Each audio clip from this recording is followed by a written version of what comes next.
এই এখন যা বলবো আমি আপনাদেরকে, এইটা আসলে কখনো পার্ট অফ দ্য প্ল্যান ছিলই না আজকের পডকাস্টের জন্য। মানে চিন্তা ভাবনা ছিল বিভিন্ন বিষয় নিয়ে আলোচনা করবো, কিন্তু এখন আমার অবস্থা একটু শোচনীয়। কারণ আমি এখন আপনার সাথে কথা বলছি, আমার ঘাড় বাঁকা করে স্লাইট একটা মুভমেন্ট দিলেই আমি প্রচণ্ড ব্যথা পাচ্ছি আমার ঘাড়ে। এখন এই বাঁকা অবস্থাতে বেশিক্ষণ কোনো বিষয়ের উপরে কনসেন্ট্রেট করে কথা বলা যায় না, কিন্তু আমার অভ্যাস হয়ে গেছে আপনাদের সাথে কথা বলার। 1 বছর তো পার হয়ে গেছে, আর মায়া তো প্রায় 1.5 বছর শেষই করলো। 1.5 বছর না, মনে হয় 2 বছর। হ্যাঁ, মায়া 2 বছর শেষ করলো। তো এই আর কি। তো যে কথাটা আর কি বলতে যাচ্ছি, মায়া 2 বছর শেষ করেনি, আমার ভুল হচ্ছে, আমি এপিসোড হিসেব করলাম আর কি। মায়া 1.5 বছরই চলছে মনে হয়। তো যেই ব্যাপার নিয়ে কথা বলবো আগে, দেখুন আমি বলে রাখি, আজকের পডকাস্টের এই অংশটা আমি জানি না, কারণ আমি এখন পর্যন্ত রেকর্ড করি নাই। কিচ্ছু নাই আমার রেকর্ডে বা ব্যাকআপে, কিচ্ছু নেই। তা আমি জানি না, হয়তো আজকে এই বকবক বা বকবকানি বা আজাইরা আলাপ, এটা আজারা আলাপই থাকতে পারে। এই জন্য থাম্বনেইলে লেখা কিন্তু পাঠা পাঠা সমাচার লেখা, এরকম কোনো কিছু লেখা আর কি থাম্বনেইলে। মানে একটা রিজন আছে যে আমি মানে পাঠা থাম্বনেইলে দেওয়া। যদি তাকিয়ে দেখেন, দেখবেন যে পেছনে মানুষ মরে পড়ে আছে। পাঠার কি চিন্তা ভাবনা, দুনিয়া গিয়া ভার মে ঘাস আমচি বায়েঙ্গে। ওর হিসাব হচ্ছে এরকম, দুনিয়া ভার মে যাক, আমি ঘাস খেতে পারলেই হইল। এখন এই ঘাস মরা মানুষের শরীরের উপর দিয়ে গজাইলো, না রক্তের উপরে গজাইলো, না হাড্ডি, না মগজ, কিসের উপরে গজাইলো, ওই তো তার ড্যাম কেয়ার। তার কাজ হচ্ছে শুধু ঘাস চিবানো। এবং যখন এই অবস্থা হয়ে যাবে, মানুষজন মরে পড়ে থাকবে, মানে এইভাবে ঘাস গজাবে আর সে ঘাস চিবাবেই, তো তার জিন্দিগি এইভাবে এইভাবে ধীরে ধীরে কেটে যাবে। আস্তে ধীরে একটা সময় এইভাবে তার জিন্দিগি কেটে যাবে, এবং ওই স্বাভাবিকভাবে মৃত্যু সেটা আসবে। কিন্তু মানে মনে করুন যে আপনার একটা সময় পরে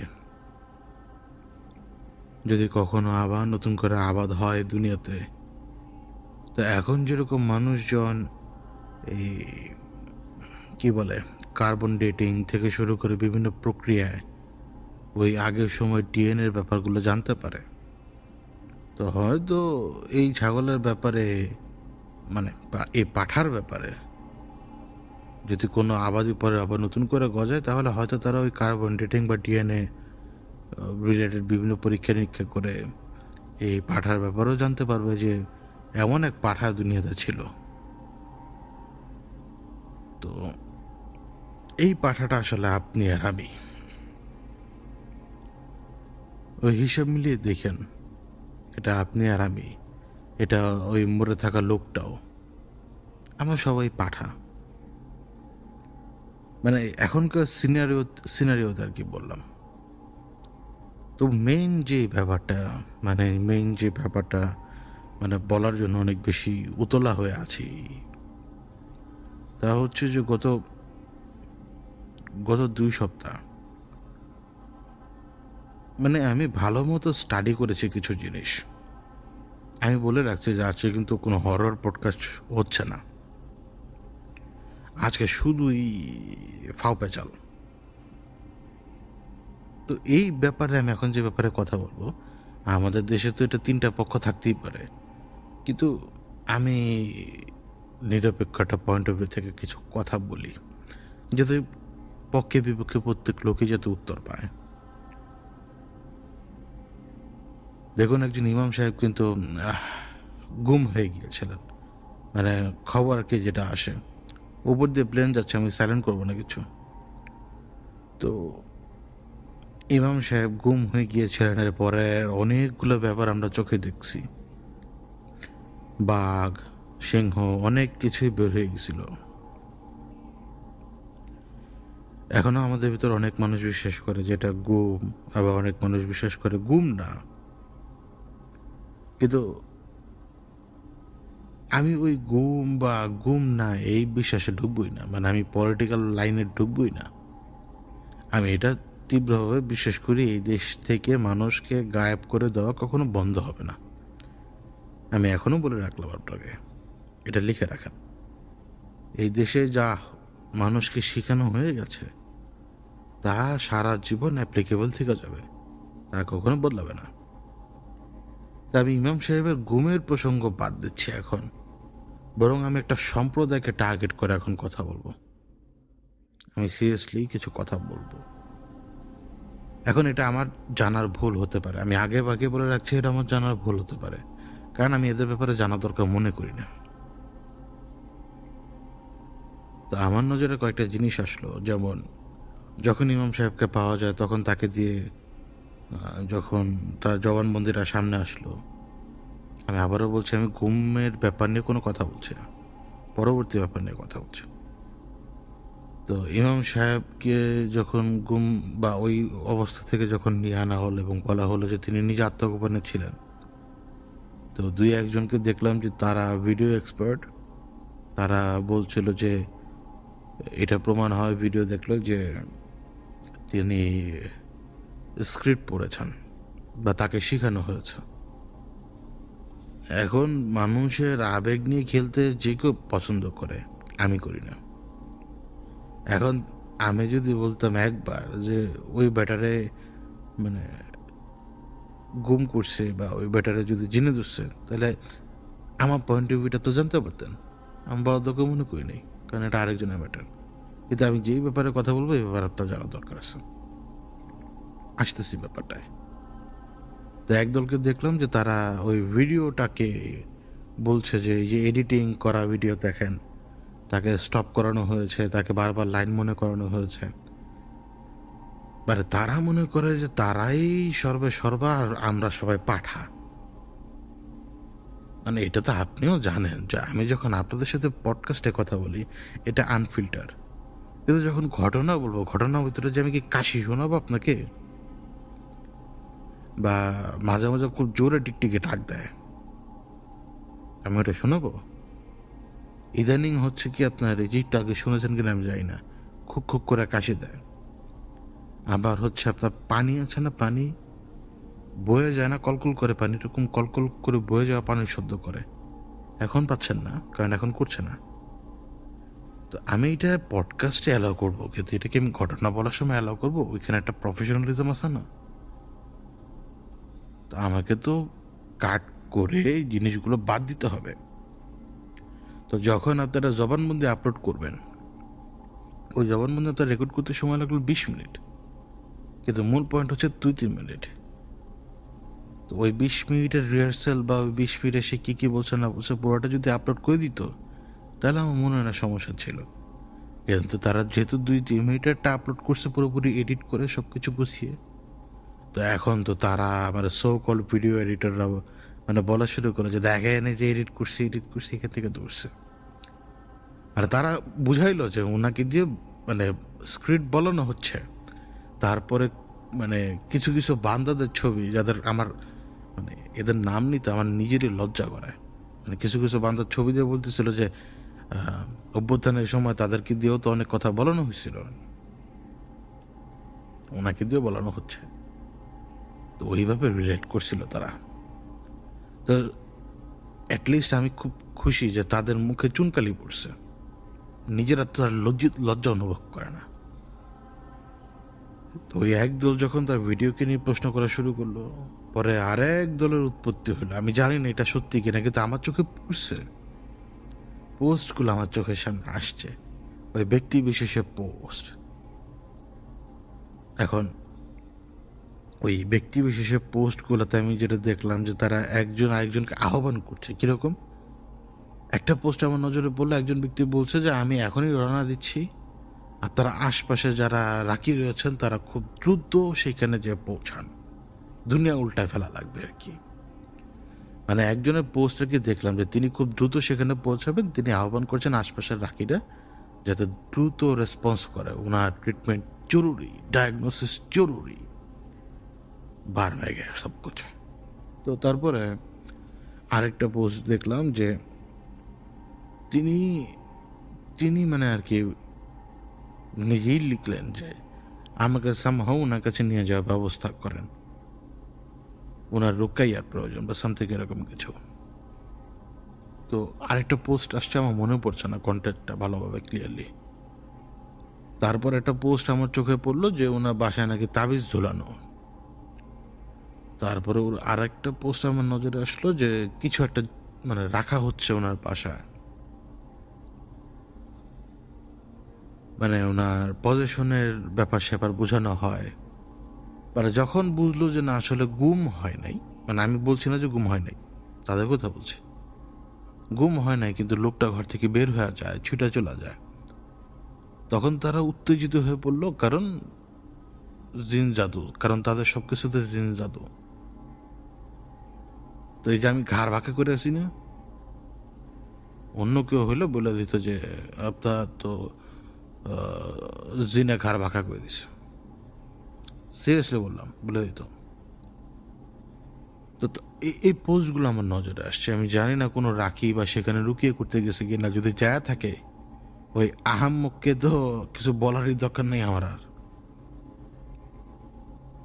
এই যে সিনারিওটা, আমি জানি না এই সমস্ত পোস্টগুলো আপনাদের চোখে আসছে কিনা, আমার চোখে আসছে 5-6টা পোস্ট। আমি আপনাকে একটা ব্যাপার বলি, মানুষ যদি কোনো কিছু না জানে এবং মানুষ যদি কোনো কিছু ধারণার উপরে প্রেসক্রিপশন দিতে শুরু করে, তার ফলাফল হবে মারাত্মক। একজন ডাক্তার যদি হুট করে ভুল প্রেসক্রিপশন দেওয়া শুরু করে, আপনি জানেন যে কত রোগী মারা যাবে তখন। ভুল মানে মানে ভুল মেডিসিন নেওয়ার কারণে কত লোক মারা যাবে। তো তারা যে এই কাজগুলো করে, আমার কথা বাদ দেন, আপনি তার বোকা না, আপনি তো দেখতে পাচ্ছেন যে সবকিছু স্টান্ট বাজে আর কিছু না। এখন ইমাম সাহেব গুম হয়েছেন কিনা আমি জানি না, আমি বললাম যে গুমের মানে ব্যাপারটা বাদ, ওই সিচুয়েশন থেকেই বাদ। ওনাকে যে জিনে ধরছে বা সামথিং, ওনার যে ইস্যু রয়েছে, এটা তো একদম মিথ্যা কথা। আমি কোন জায়গায় জানি দেখলাম যে তিনি শারীরিকভাবে অসুস্থ, বিশেষ করে তার লিভারের সমস্যা রয়েছে। আমার সাথে এই জিনিসটা অ্যাগ্রি করবেন কেবল তিনি, যার মেডিকেলের নলেজ রয়েছে অথবা যার কমন সেন্স আছে। যার কমন সেন্স নাই সে কখনো অ্যাগ্রি করবে না। লিভার এমন একটা অর্গান আমাদের শরীরে, সবচেয়ে বড় একটা অর্গান স্কিনের পরে। লিভার এমন একটা অর্গান, এটা যদি ঠিকভাবে ফাংশন না করে, আপনি রীতিমতো একজন পাগল হিসেবে আবির্ভাব হয়ে যাবে আপনার। এটা টক্সিসিটি সবসময় কমানোর চেষ্টা করে, এটা নিজের ভেতরে সেটাকে সে অ্যাবজর্ব করে। এখন যদি সে লিভার আমাদের ড্যামেজ হয়ে যায়, তো প্রোটিনের লেভেল ইমব্যালেন্স হওয়া শুরু করে, ইন্টারনালি ব্লিডিং হতে শুরু করে, মানে আপনার কি জানি বলে, ইন্টারনাল ব্লিডিং হয় লিভারের পেশেন্টদের। তারপরে হচ্ছে তাদের গ্যাস্ট্রিসাইটিস নামে একটা ঘটনা ঘটে পরে, কারণ রক্তনালী ফুলে যায়, রীতিমতো ফুলে যাওয়ার পরে লিক হওয়া শুরু করে পেটের ভেতরে। তো তাদের ইলেকট্রোলাইট ইমব্যালেন্স হওয়া শুরু হয়। ইলেকট্রোলাইট ইমব্যালেন্স হলেই মানুষকে উন্মাদ লাগে, সে জ্ঞান হারানোর আগ পর্যন্ত। তারপরে যখন আপনার ইলেকট্রোলাইট ইমব্যালেন্সের কথা যদি বাদ দিই, প্রোটিনের লেভেলে আপ ডাউন হওয়া শুরু হলেও কিন্তু তার এই একই লক্ষণ দেখা যায়, যেটা হচ্ছে আপনার ওই মানে ইলেকট্রোলাইট ইমব্যালেন্স হলে যে লক্ষণ, সেই লক্ষণ মানে পুরোপুরি পাগল। একটা সুস্থ মানুষ আচমকাই মানসিক রোগের মতো বিহেভিয়ার করে। কেবল মনে করুন যে যারা মানে যে সমস্ত ডাক্তারগণ খুবই এক্সপার্ট, বুঝতে পারেন রোগীর হিস্ট্রি শুনে, তারা রোগীগুলোকে দেখার পরপরই বুঝতে পারেন যে কি সাইকোলজিক্যাল ইস্যু এর আছে নাকি এর অর্গ্যানের কোনো সমস্যা। বিশেষ করে লিভারে, যে বললাম লিভারের ফাংশনে এদিক ওদিক হলে আপনার ব্রেনে রং সিগন্যাল যাওয়া শুরু করবে এবং আপনি ভুল রিয়াকশন দেওয়া শুরু করবেন। তো তার লিভারের সমস্যা থাকতে পারে, কারণ রিপোর্টগুলোতে আমি দেখলাম যে তার লিভারের সমস্যা। তো একটা লিভারের পেশেন্ট, যে লিভারের পেশেন্টে মানে আপনার ঘরে যদি একজন লিভারের পেশেন্ট থাকেন, মানে তিনি আজ হোক কাল হোক এই সিমটমগুলো আপনাকে দেখাবেন। ওনাকে কিন্তু কোনো জিন ভূতে ধরে নাই, কিন্তু রাকির বাচ্চাগুলোকে নিয়ে আসেন, আপনার ওই অসুস্থ পেশেন্টকে বলবে জিন ভূতে ধরছে। কিন্তু আপনার ওই পেশেন্ট কীভাবে সুস্থ হবে জানেন? ডাক্তারের সাথে কনসাল্ট করার পরে যদি দেখেন যে প্রোটিনের লেভেল কম, ওই প্রোটিন বাইরে থেকে দেওয়া লাগবে। যদি দেখেন যে মানে ইলেকট্রোলাইট ইমব্যালেন্স হয়ে গেছে, সেগুলো বাইরে থেকে দেওয়া লাগবে। রোগী দেখবেন যে ঠিক। কিন্তু যখন মৃত্যুর সময় ঘনায় আসে, আসলে তখন যত কিছুই দেন না কেন, একটু পরপর ব্যাটিক হতেই থাকে। তো লিভার আমাদেরকে পেইন দেয় না, কিন্তু লিভার এমন একটা অর্গান যেটা আমাদেরকে পেইন দেয় না, কিন্তু এই ঘটনা মানে এই ঘটনাগুলো ঘটে আর কি। তাদের এই বিহেভিয়ার তখন এরকম হয়ে যায়।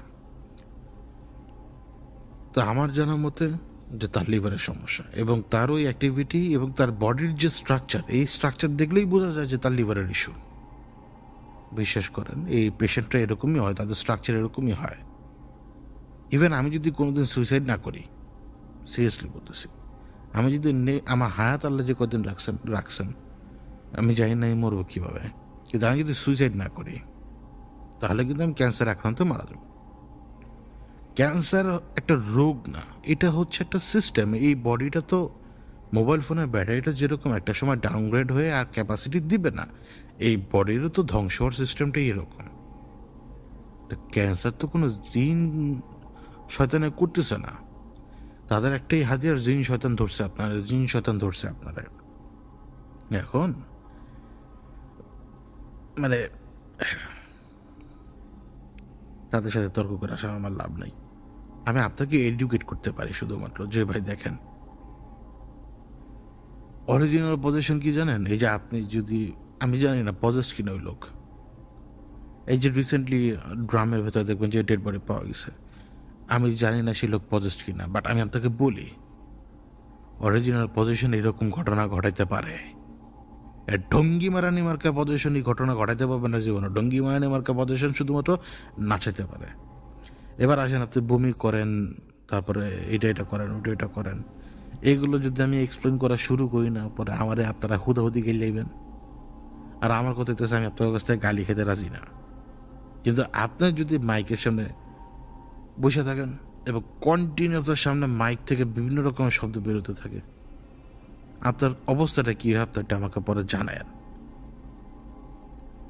তো এখন তারা সাকসেসফুলি, শুধুমাত্র তারা না, আরও সবাই মিলে সাকসেসফুলি একটা জিনিস এনশিওর করছে, মানুষজন যাতে জিকির না করে, মানুষজন যাতে রুহানি ব্যাপারগুলোতে না ঢুকে, এটা সবাই মিলে ইনশিওর করছে। আপনি যখন কোরআন শরীফ পড়তে যাবেন, আপনাকে কেউ বলবে যে কোরআন শরীফ সবাই বুঝবে না, আর কোরআন শরীফ পড়তে গেলে আলেম লাগবে, কোরআন শরীফ পড়তে গেলে এইটা লাগবে, কোরআন শরীফ যদি ভুল বুঝো তাহলে তোমার এটা হয়ে যাবে, কোরআন শরীফ যদি এটা করো তাহলে ওইটা হয়ে যাবে। আপনাকে আল কোরআন থেকে দূরে রাখার সমস্ত ব্যবস্থা তৈরি করা, যেখানে আল কোরআন আল্লাহ যখন বলছেন যে আমি সবার জন্য এটাকে নাজিল করছি, সবার বোধগম্য হওয়ার মতো করে, তখন এটা কেন কঠিন হবে আপনার? আপনি আজকে ঢাকা শহরের প্রত্যেকটা ফ্যামিলিকে দাঁড় করেন, এমনও ফ্যামিলি পাবেন যে ফ্যামিলির কেউ কখনো কোরআন শরীফ ভালো করে ধরেও দেখে নাই, আর দুই একটা সূরা যে নামাজ পড়ার জন্য শিখছে তাও ওই যে মুখস্থ সূরা শিখছে আর কি, ওই যে বই থেকে, কোরআন শরীফ পড়ে নাই কখনো। এত ভয়ঙ্কর অবস্থা আমাদেরকে আল্লাহর বাণী থেকে দূরে সরানোর যত ব্যবস্থা করা তত করা হয়েছে। তারা বোঝায় আপনাকে যে আলেম ছাড়া কিচ্ছু হবে না, আলেম ছাড়া কিচ্ছু হবে না, মানে এটা ভুল জিনিস। আপনার মাসালার দরকার, সেটার জন্য আপনি অবশ্যই যাবেন, কারণ সে মাসালার জ্ঞানটা রাখে, মানে যেটাকে বলে রুলস আর রেগুলেশন।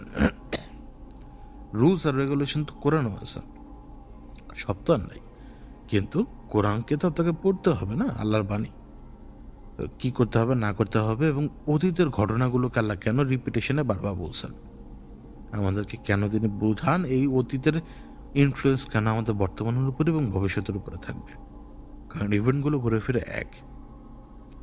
আপনাকে তা পড়া থেকে দূরে রাখা হয়, আপনাকে বলা হয় না যে আপনি কোরআন শরীফ পড়েন, আপনাকে শিখতে বলা হয় না। এবং আমি এই সমস্ত অমানুষ এবং মানে এদেরকে কি বলবো, যে আমি আমি দেখি তো কোরআনের আয়াতে বিকৃত ব্যাখ্যা দেয় কিছু মানুষ। যেমন কোরআনের আয়াতে যে জিনিসটা বলা আছে ওই জিনিসটা মাঝখানে সে তার নিজস্ব ব্যক্তি, যেহেতু সে তাকে বীর মানে, তার নাম ঢুকাই দিয়ে বোঝাবে যে আল্লাহ আপনার কথাই বলছিল। নাউজুবিল্লাহ। মানে পীরের মুরিদরা এই সমস্ত অকামগুলা করে, জানোয়ারগুলা এগুলা করে। সমস্যা নাই, দেখা হবে ইনশাল্লাহ। তো মনে করুন যে আপনার এরাও ওই একই কাজই করে, ঘুরে ফিরে একই কাজই করে। আপনি যখন ইনফেক্টেড, ধরলাম যে আপনার সমস্যা আছে, আপনিও তো আল্লাহর কাছ থেকে দূরেই গেছেন। আমি ওদের কথা কি কমো?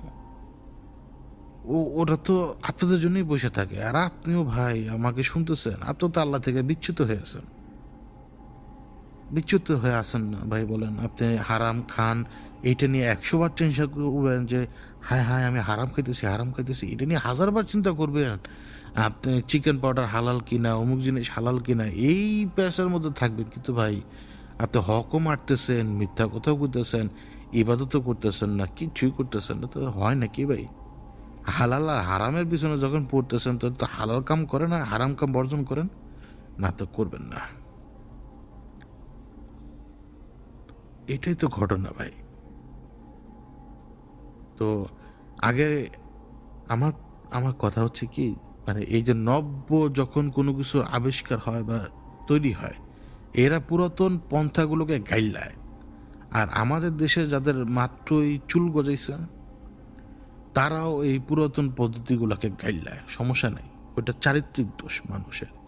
কিন্তু আমার কথা হইতেছে কি, এই নব্য গজানো এই চুলগুলা কি আজকে থেকে 20-30 বছর আগের, তারও আগের, এই যে দুনিয়া যে চলতেই আছে, এই সমস্যাগুলোকে ডিল করে নাই। আপনার দাদারে যদি জিরে ধরতো তো তার ট্রিটমেন্ট করানো হয় নাই, কিছুই করানো হয় নাই।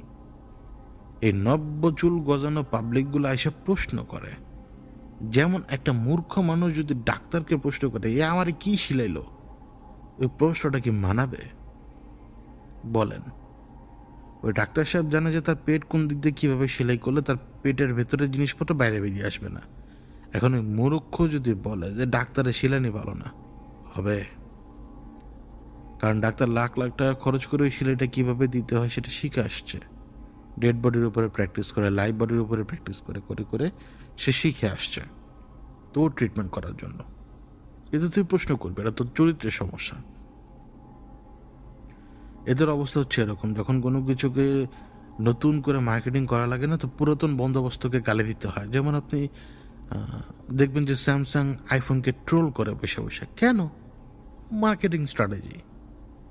এটুকু না করলে হইব নাকি ভাই? কন, এটুকু তো করা লাগবে। তো এখন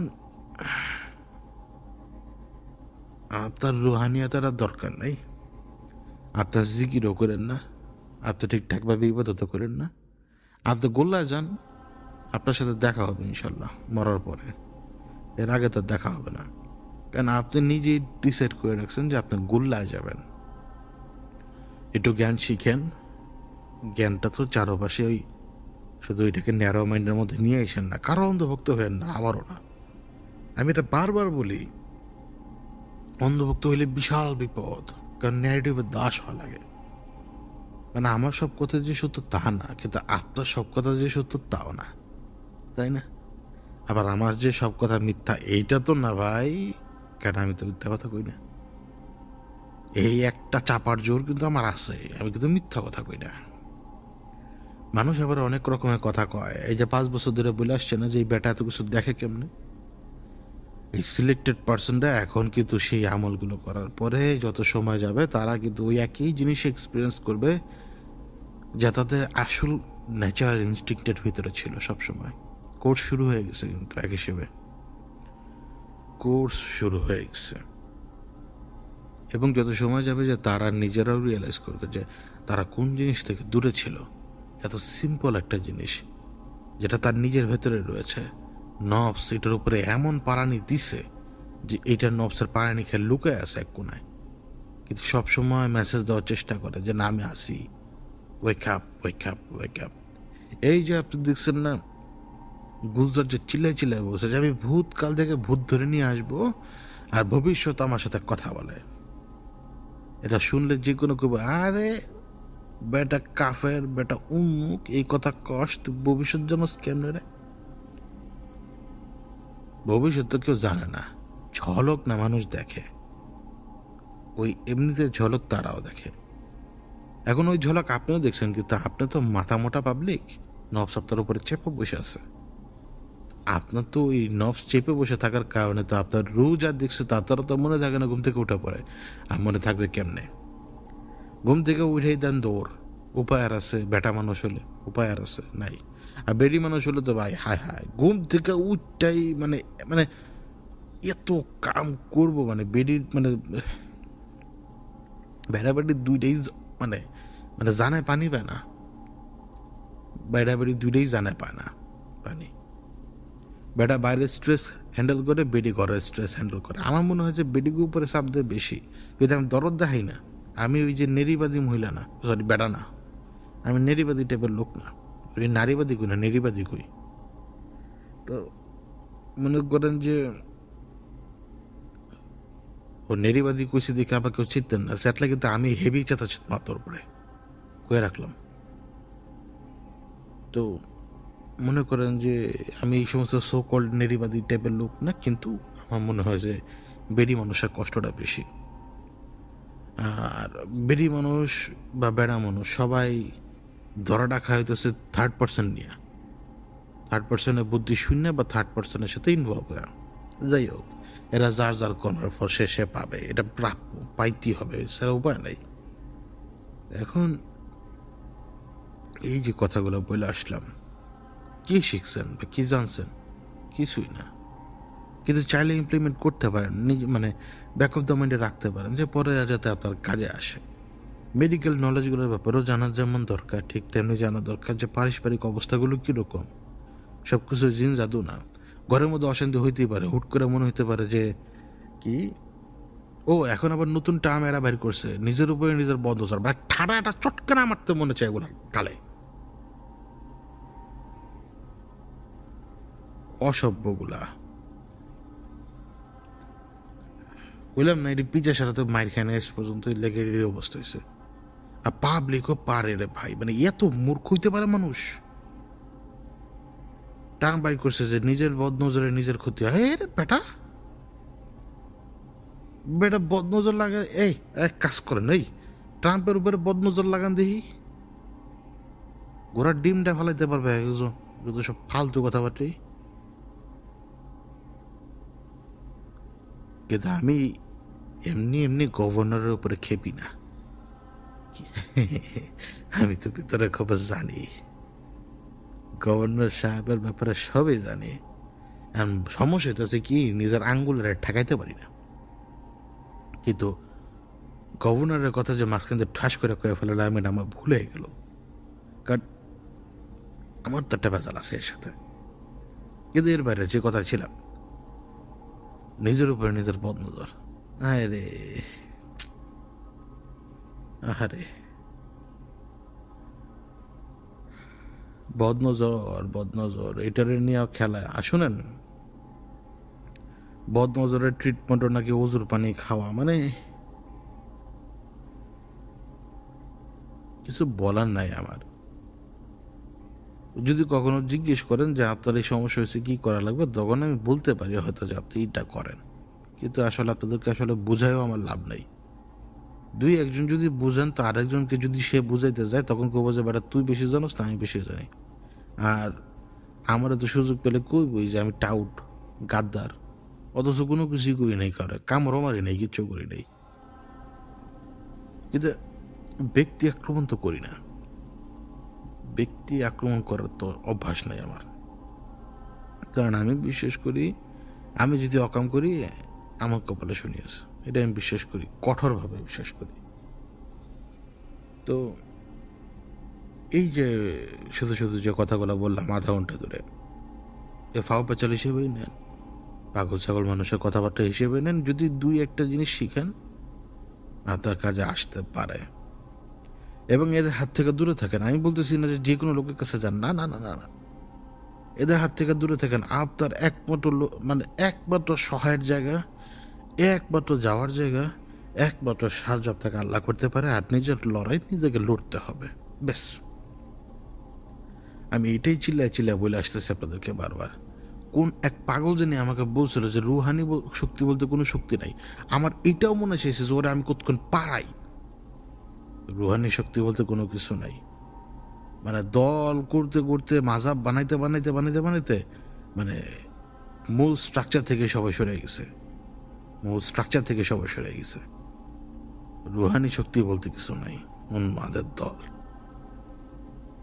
তো যাই হোক, তো মানুষ যখন কোনো জ্ঞান পায়, এই জ্ঞানকে হাওয়া থেকে উড়ে আসে, মানুষ কেন এগুলো চিন্তা করে না? যেমন মনে করুন যে আপনি বিদ্যুৎ আবিষ্কারের ব্যাপারটা ধরুন, কথার কথা, আপনি স্ট্যাটিক এনার্জি চারপাশেই আছে, কিন্তু এই যে মাস স্কেলে যখন এই ইলেকট্রিসিটি আবিষ্কার হলো, এতে মানব সভ্যতার লাভ, তাই না? কিন্তু বিশ্বাস করেন, এই মানব সভ্যতার লাভ যদি হইতো, তাহলে আল্লাহ এটা অনেক আগে থেকে দিল না। কেন দিল না? দেখেন, নিয়ত মানে পৃথিবী যত সামনের দিকে আগাবে তত অ্যাডভান্স হবে, এটা নর্মাল হিসাব, তত অ্যাডভান্স হবে। এবং আপনি যে আবিষ্কারটা দেখতেছেন, এটা মানুষ আবিষ্কার করে ঠিকই। এখন কথা হচ্ছে যে কিছু নলেজ আল্লাহ দেয়, কিছু নলেজ শয়তানের, এটা সত্যি কথা। এখন আপনি ইমাজিন করেন একজন ডেভেলপার, বা মনে করুন যে একজন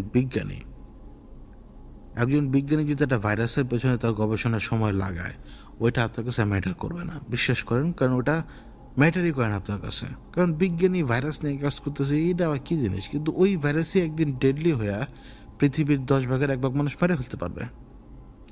তখন কিন্তু আপনার ওই বিজ্ঞানী কথা মনে পড়বে যে ওই বেটা যদি জানাতে পারতো আগে। যেমন উহান ভাইরাস, ওই যে কি যেন বলে, করোনা, তাই না? কতটা ডেডলি হয়ে গেছিল। ডেডলি হবে না কেন? মানে মৃত্যু তো আসবেই বইলা গলা ফাটানো পাবলিকও মরছে, আর যারা ডরাইছে তারাও মরছে। যেখানে মানে রোগ থেকে সবসময় পানা চাওয়ার কথা বলা হয়েছে, সেখানে মানে মানে সারা দুনিয়া, সারা এলাকায় অকাম কুকাম করে ঠিক এক্সাক্ট টাইমে আইসা বলছে যে মরণ এলে কি হয়েছে, মরণ যখন থাকা তখনই আইব। কিন্তু দিন শেষে তারাও মরছে, এবং তাদের লাশ দাফন করার মতো নিজেদের লোকও তারা পায়নি। তো এই যে মনে করুন যে ওই ভাইরাসটা, ওইটা যখন ওই যে গবেষক যখন এটা নিয়ে কাজ করবে, এটা তো কাছে ম্যাটার করবে না। কিন্তু যখন একজন ডেভেলপার আপনার সামনে কোনো অ্যাপ্লিকেশন নিয়ে আসবে, বা একটা ডেভেলপার যখন আপনার সামনে টাচ স্ক্রিন ফোন নিয়ে আসলো, কথার কথা, আপনি ওই প্রযুক্তি তো আপনাকে তো হুক করে ফেলছেন। এখানেই তফাৎ। আপনি কিসের প্রতি হুক হচ্ছেন সেটাই ডিপেন্ড করতেছে সব। আপনার স্মার্টফোন, ইন্টারনেট এবং এই সমস্ত কিছু যেটা আপনার হাতের কাছে এখন রয়েছে, এটার উপরে আপনার হুকটা চলে আসছে। এই জন্য আপনারা গবেষণা করার কোনো ইচ্ছাই নেই। টাইম শুধু কাটে স্ক্রোলিং করে করে, গিবত গাইতে গাইতে। কোন বেড়ার বউ ভাগ্যে গেছে, কোন বেড়ার বউ কার লগে গেছে, কোন বেড়া ভাগ্যে যায় কার বেরিয়ে বিয়া করছে, ওরে বাবা রে। এগুলা কখনো ন্যাশনাল ইস্যু না, কিন্তু আপনি এই সমস্ত থার্ড ক্লাস ইস্যুর ভিতরে পার্টিসিপেট করেন, আপনি করেন দেখি অবস্থা। নইলে এখন ব্যাপারটা এরকম যে পাবলিক প্ল্যাটফর্মে এসে যে কেউ যে কোনো কথা বলতে পারতেছে, এবং মুহূর্তের মধ্যে সেটা হয়তো ভাইরাল হয়ে যেতেছে, গালিও খায় মানুষ। মানে কি মজা পান আপনারা ভাই, আমিও বুঝি না। একটা কমেন্টের উত্তর দিতাম আগে, কিন্তু এখন এত কমেন্ট করেন আপনারা যে উত্তর দিতে পারি না। কারণ ওই যে বললাম, মানে এখন আপনাদের অনেক কথার উত্তরই আমি দিতে পারি না, সেই সময়টাই পাই না। এমন ছিল না যে আগের সময় ছিল না, ছিল যে তখন অল্প অল্প কমেন্ট আসতো, সবার সাথে কথা বলতাম। এখন তো একসাথে অনেক কমেন্ট আসে, উত্তর দিতে পারি না, আর বসে তো থাকি না। কিন্তু যখন মনে করেন যে ফেসবুকে ঢুকি, তো ওই সমস্ত নোংরামি দেখা লাগে। ওটা আপনিও দেখেন, আমি জানি, কিছু করার নেই আপনারও। কিন্তু পার্টিসিপেট করলে ভাই আর না, তাহলে তো ওই একই জিনিস হয়ে গেলেন আপনি। তো আমাদের দেশের মানুষও চেনে না, জানে না। তো মনে করেন যে এক কুকুরে ঘেউ করলো, আরেক কুকুরে কানলো, পাবলিক ঝাঁপায়া পড়ে ঘেউ করে শুরু করলো। ব্যাস, কার বোনেরে কি কয়, কার মারে কি কয়, কিচ্ছুই এরা কেয়ার করে না। একটা অসুস্থ জেনারেশন। তো এগুলার আমি কি রেসপেক্ট করবো কোন? এর জন্য নিজের বাপ মারি রেসপেক্ট করে না, বুঝলেন? যেমন সবচেয়ে বেশি আফসোস লাগে, মানে আমরা তো সব জানতা শমশের উল্টা এলাই সব কিছু, আসলে আমগো যোগ্যতাই নেই কিছু করার। তো এটাই আমগো যোগ্যতা, মানে পারিবারিক যোগ্যতা বলতে পারেন, কারণ গিবতগুলো আমাদের চোখের সামনে হইতো, তো এই জন্য। তো মনে করেন যে যেমন এই যে এখন একটা ইস্যু চলে, কি জানি বলে আপনার, ওই ক্রিকেটার ইস্যু। এখন ওই ক্রিকেটার কি করছে না করছে আমার জানার দরকার নাই। ওইটা একটা ইস্যু হয়েছে, ওইটা তারা সমাধান করলে করবে, না করলে আইন আছে দেশে। কেউ কিন্তু আইনের কাছে যাই নাই, ভালো করে খেয়াল করে দেখেন, কেউ আইনের কাছে যায়ও নাই। এক মেয়ের কান্নায় আরেক মেয়ের চাতা বানায় ফেলছে মানুষ, মানে এক মেয়ের কান্নায় আরেক মেয়ের জাতা বানায় ফেলছে। আমার প্রশ্ন হচ্ছে যে আপনি যখন আহত হন, আপনি তো আইনের কাছে যাবেন। তো এখন আবার যদি আপনি বলেন যে দেশে আইন বলতে কোনো কিছু আছে, তাহলে দেশে আইন বলতে তো আসলে যদি কোনো কিছু নাই থাকে, তাহলে ভাই আপনি ইনকাম ট্যাক্স দেন কেন? আপনি অন্যান্য রুলস আর রেগুলেশন মানেন কেন? দেশে বিচার হয় না, এটা সত্যি কথা, কিন্তু আইনকে তারা আপনার উপরে চাপানোর জন্য টাইম টু টাইম সেভাবে ব্যবহার করে। এখন তিনি জানতেন যে আমি যদি এইভাবে বলি তাহলে কেওস তৈরি হয়ে যাবে। এখন ওইটাই বললাম যে এক বেটির কান্নায় আরেক বেটির, মানে বেশ্যা থেকে শুরু করে কি যা বানাইছে আল্লাহ জানে। তো দুই বেটিরই তো বাপ মা আছে, দুই বেটিরই বাপ মা আছে, এবং তারা একটা প্রতিষ্ঠানের আন্ডারে কাজ করে, চাকরি করে। প্রতিষ্ঠান সেটা দেখবে। দেশের মানুষের যেহেতু সব কিছুতেই মাথা ব্যথা, যেহেতু আমাদের দেশের মানুষের সব কিছুতেই মাথা ব্যথা, সব কিছুতেই সমস্যা, তাহলে এখন কথা কই দেশের মানুষের উদ্দেশ্যে। এই যে এত আকাম কুকাম আপনাদের এলাকার ভিতরে হয়, আপনাদের পাড়া মহল্লায় হয়, অমুকের জায়গা দখল হয়, তমুকের ধান ক্ষেত থেকে ধান কেটে নেওয়া যায়, অমুকের বাসায় যায় পোস্টার লাগায়, অমুকের বাসায় যায় ধামকায়, অমুক লোক অমুকের পিটায়, তমুক লোক তমুকের পিটায়। সেই সময় আপনাকে হিরোগিরি আসলে যায় কই? বারবার যে ঘুরে ফিরে 24-এর পেছনে ছোটেন, চিল্লায় চিল্লায় খুঁজতেছি না, যেটা একটা সুপার ন্যাচারাল ইভেন্ট।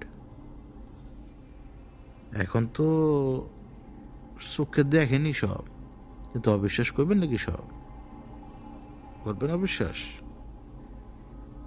করবেন তো না। আবার এমনও হতে পারে যে আপনি ন্যারেটিভের দাস। তো সোশ্যাল মিডিয়া খুললে এগুলোই দেখা যায়, কিন্তু এগুলো আপনার জীবনের সাবজেক্ট না ভাই। এই যে আমি আপনার সাথে কথা বলতেছি, এটা সাবজেক্ট না। আমি আপনার সাথে কথা বলতেছি কারণ আমার একটা অভ্যাস হয়ে গেছে যে শুক্রবার দিন রাতেরবেলা আমি আপনাদের সাথে কথা বলবো, মানে শুক্রবার রাতে কথা বলি আর কি, ছাড়ি আর কি রোববার। তো অভ্যাস হয়ে গেছে আমার, নইলে নইলে আমার কেমন জানি করে ভেতরে। কিন্তু অনেক সময় অনেক কথা বলতে পারি না, তো এই জন্য আলাদাভাবে একটা প্রোগ্রাম করা লাগে। এই যে আজকে করলাম, মানে পাঠা সমাচার। তো এই জন্যই বললাম, ওই পাঠাটা আপনি আর আমি, দুনিয়া গিয়া ভার মে ঘাস হাম চিবায়েঙ্গে, এগুলো যে আমাদের অবস্থা। এক বেটির কানে আরেক বেটিরে গাইলায় পাবলিক, তারপরে হইতেছে আরেক বেটার কান্নায় আরেক বেটিরও গাইলায়, আরেক বেটারও গাইলায়। মানে মানুষ শুধু এটাই এক্সপার্ট যে গালি দিতে পারি আর কিচ্ছু না, গালি দিতে পারি আর কিচ্ছু না। এটা অতি স্বাভাবিক যে এই এই যে এই যে সময়টা যাচ্ছে এখন, এই সময়গুলো সামনে আস্তে আস্তে আরও খারাপ হবে, সামনে আস্তে আস্তে আরও খারাপ হবে, এবং ইভেনচুয়ালি যা হওয়ার তাই হবে 100-150 বছরের ভিতরে। অতদিন পর্যন্ত আর কি বাঁচবো না, আপনিও বাঁচবেন না, আমিও বাঁচবো না। এটা আল্লাহর কাছে শুকরিয়া যে আল্লাহ এরকম করুণ দিনগুলো আমাদেরকে দেখাবে না। আরও একটা কথা আমি বলি, শোনেন, এটা নিয়ে কথা বলতে মনে চায় না, কিন্তু বইলা ফেলি, বইলা ভাইগা যাই। এই আমি দু এক জায়গায় দেখি যে সো কল গ্রুপগুলা বলে যে আমাদের বোনদেরকে বাঁচাতে হবে বিধর্মীদের হাত থেকে। তার বয়স কি 2-3 বছর? তার জন্য কি কেউ ললিপপ কিনে নিয়ে যায় বাসায় যে খুকি তুমি ললিপপ খাও? হ্যাঁ, তাকে হাতে ধরে লেখানো শেখানো হয়? তাকে কি যে পায়ে জুতা পরে দিতে হয়? আর তার বোন কি খুকি? আমি আপনাকে এই মুহূর্তে 3টে মেয়ের নাম বলতে পারবো যে 3টা মেয়েকে আমি চিনি, এবং তারা 3জনই রিলেশনশিপে রয়েছে বিধর্মী লোকের সাথে। তারা সেটা জানে।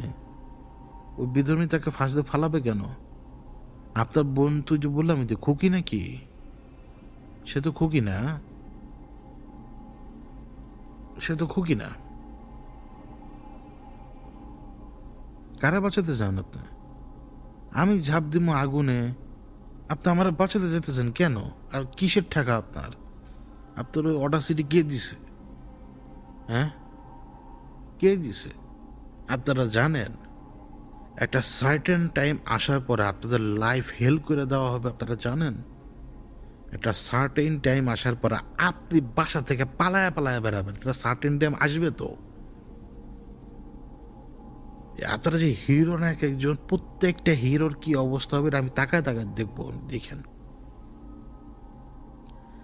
আপনি পাওয়ারে দেখতেছেন প্রধানমন্ত্রী, কোনো প্লেয়ার সামনে আসবে না, যারা মূল পাওয়ারে থাকে তারা সামনে আসে না। তারা বোকা ভাবেন আমাকে? আমাকে তো 2-1জন আকার ইঙ্গিতে বলে যে ভাই আপনি যে সমস্ত ঘটনা বলেন এগুলো জাস্ট এমনি শোনা যায়, এ তো বাস্তবে না।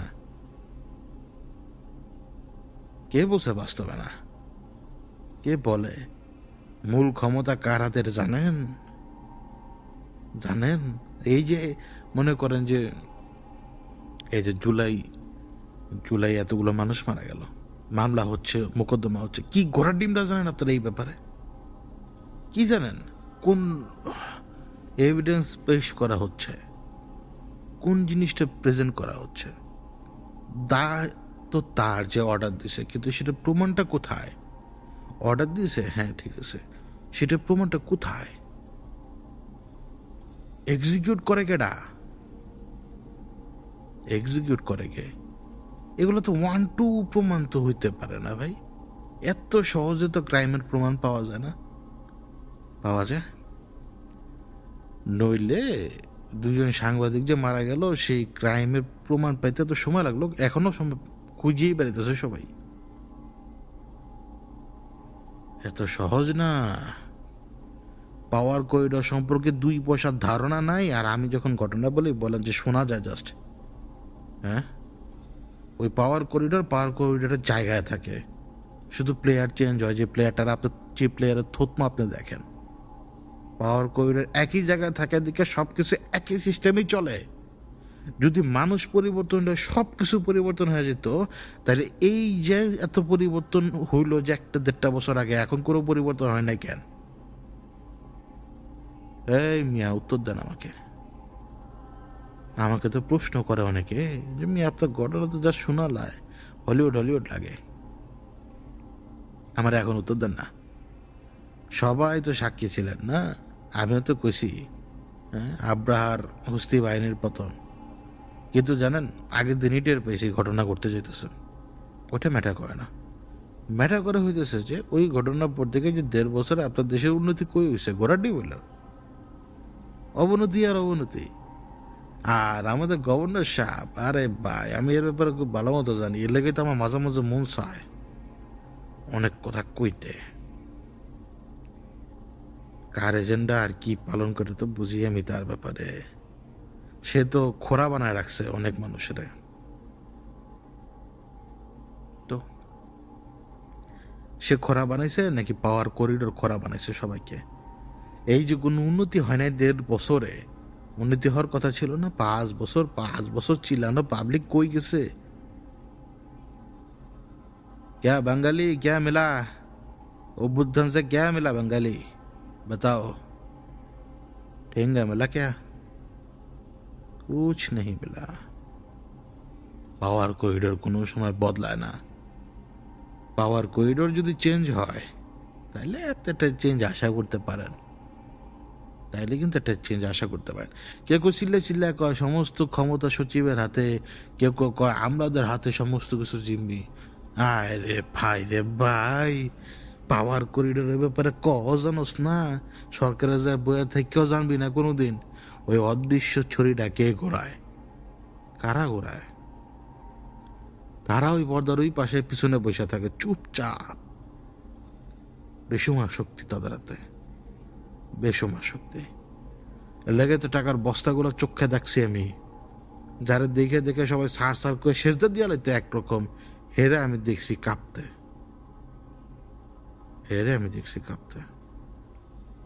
এই জন্যই কথাগুলো বলি যে পাওয়ার করিডর এক্সিস্ট করে। আপনার দুনিয়াতে এক কোণার মধ্যে আটকানো, বাইরন ভালো মতো।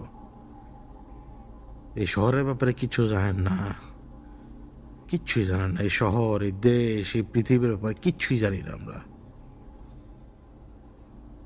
এই জন্যই বলি যে একটু জ্ঞানের দরকার আমাদের, বাঁচে থাকার জন্য একটু হলো জ্ঞানের দরকার। বললাম না এটা পাঠা সমাচার। তো এই আর কি, আর তেমন কোনো কিছু বলার নাই। মাঝে মাঝে অবাক হই যে আমাদের ডিএনএ স্ট্রাকচারটা দেখে, এটার সাথে এক অদ্ভুত মিল আছে কলমের। এই ডিএনএ স্ট্রাকচারটা ডিজাইন করে আমাদের ফেস কীরকম হবে, আমাদের স্ট্রাকচার কীরকম হবে। আর আল্লাহ যখন বলছেন যে আমি কলম তৈরি করার পরে তার লেখার আদেশ দিলাম, ওই জিনিসটাও কেমন জানি মনে হয় যে ডিএনএর সাথে কোনো না কোনোভাবে কানেক্টেড, তাকদীরের সাথে কোনো না কোনোভাবে কানেক্টেড। তো এই আর কি, এই পাঠা সমাচার থেকে বিদায় নিব এখন। তো বললাম আর কি নিজের মনের কথা আপনাদেরকে বলার দরকার ছিল দেখে বললাম। আর এইটুকুই। আল্লাহ হাফেজ।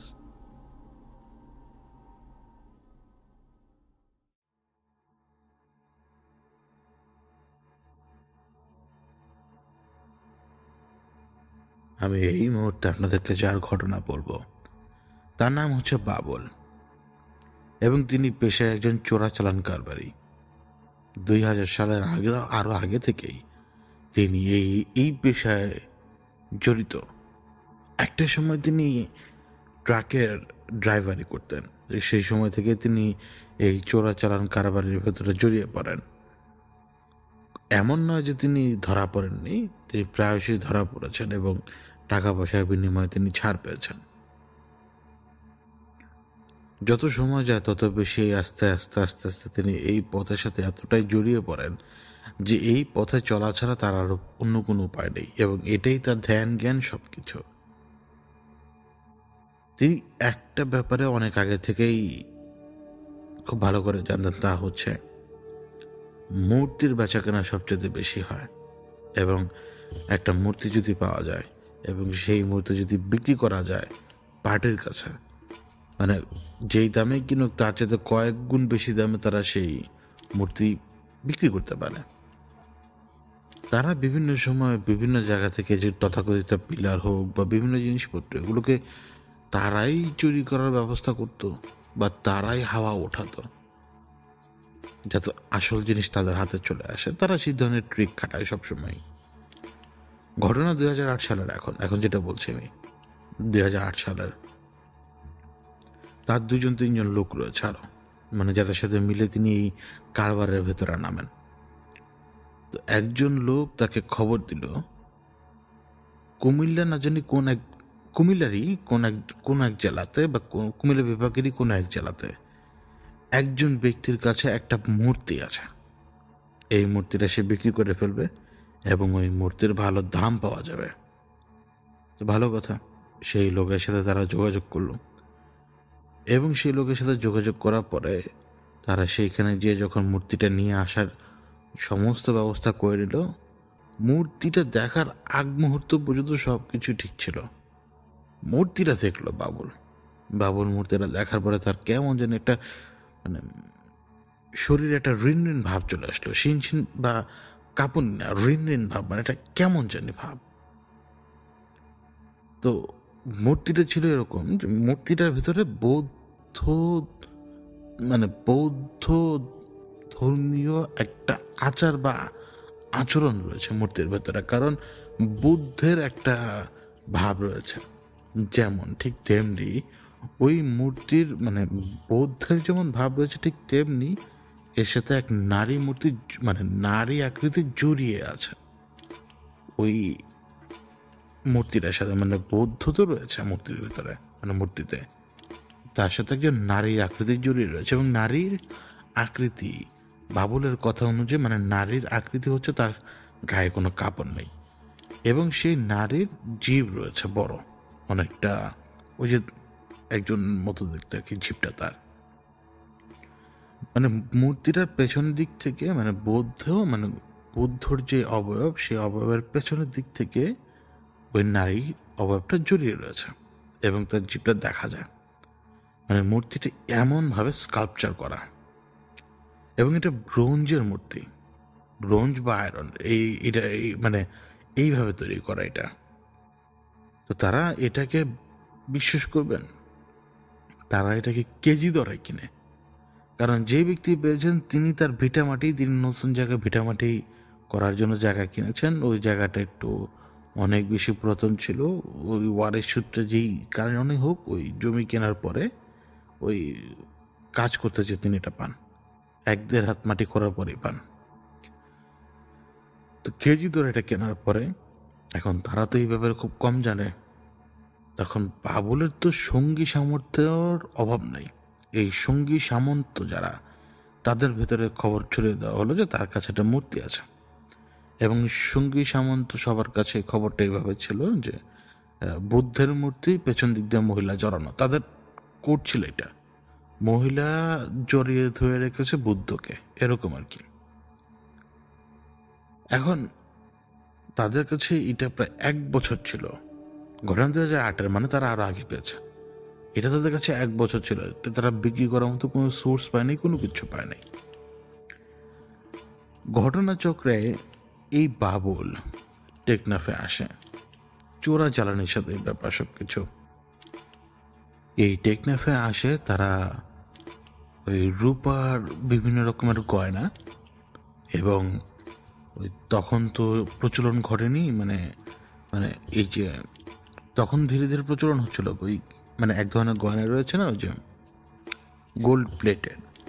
তো এই দুটো জিনিসের স্মাগলিং করার জন্য মানে ওই বর্ডার থেকে তারা এখানে নিয়ে আসবে, মানে বাংলাদেশে নিয়ে এনে বিক্রি করবে। এখন সে প্রথমবারের মতো নাফ নদী দেখে তার জীবনে, সে প্রথমবারের মতো বিভিন্ন দ্বীপ দেখতে পায়। কারণ তাদের চোরাচালানের কারবারি সব কিছু রাতের বেলা। তো এই টেকনাফে আসার পরে এই টেকনাফ থেকে যখন ওই পাশে বর্ডার ওই পাশে যায় তারা, এবং যে মার্কেটটা তারা বুঝতে পারে, এই মার্কেটটা বোঝার সময় এই বাবুলের হুট করে খেয়াল হলো, কিরে এই এলাকার মানুষ তো বুদ্ধের লোক মানে সে বুদ্ধ ধর্ম বলে নেই, সে বলেছে বুদ্ধের লোক। তাহলে কি এই মূর্তিটা কি এই জায়গায় বিক্রি করা যায় কিনা। আরো কয়টা দিন খোঁজ লাগালো, নিজে নিজে সবকিছু দেখে বোঝার চেষ্টা করে, কারণ কেজি দরে কেনা মূর্তি তখনও তার কাছে রয়েছে। একটা দিন, 2টা দিন, 3টা দিন এরকম এদিক ওদিক দেখতে দেখতে এক সময় যে সেটার খোঁজ পায়। কোথায় খোঁজ পায়? ওই পাশে চোরাচালান কারবারিদের সাথে কথা বলা অবস্থায় বাংলাদেশি এক দালালের মাধ্যমে কথাবার্তা বলতে বলতে তারা এই মূর্তির ব্যাপারটা এক্সচেঞ্জ করে একজন আরেকজনের সাথে, মূর্তির ইনফরমেশনটা এক্সচেঞ্জ করে। এখন মূর্তির ইনফরমেশন এক্সচেঞ্জ করার পরে বলা হলো যে ভালো দাম পাওয়া যাবে মূর্তি যদি নিয়ে আসতে পারে, কারণ এখানে এই মূর্তির দাম অনেক।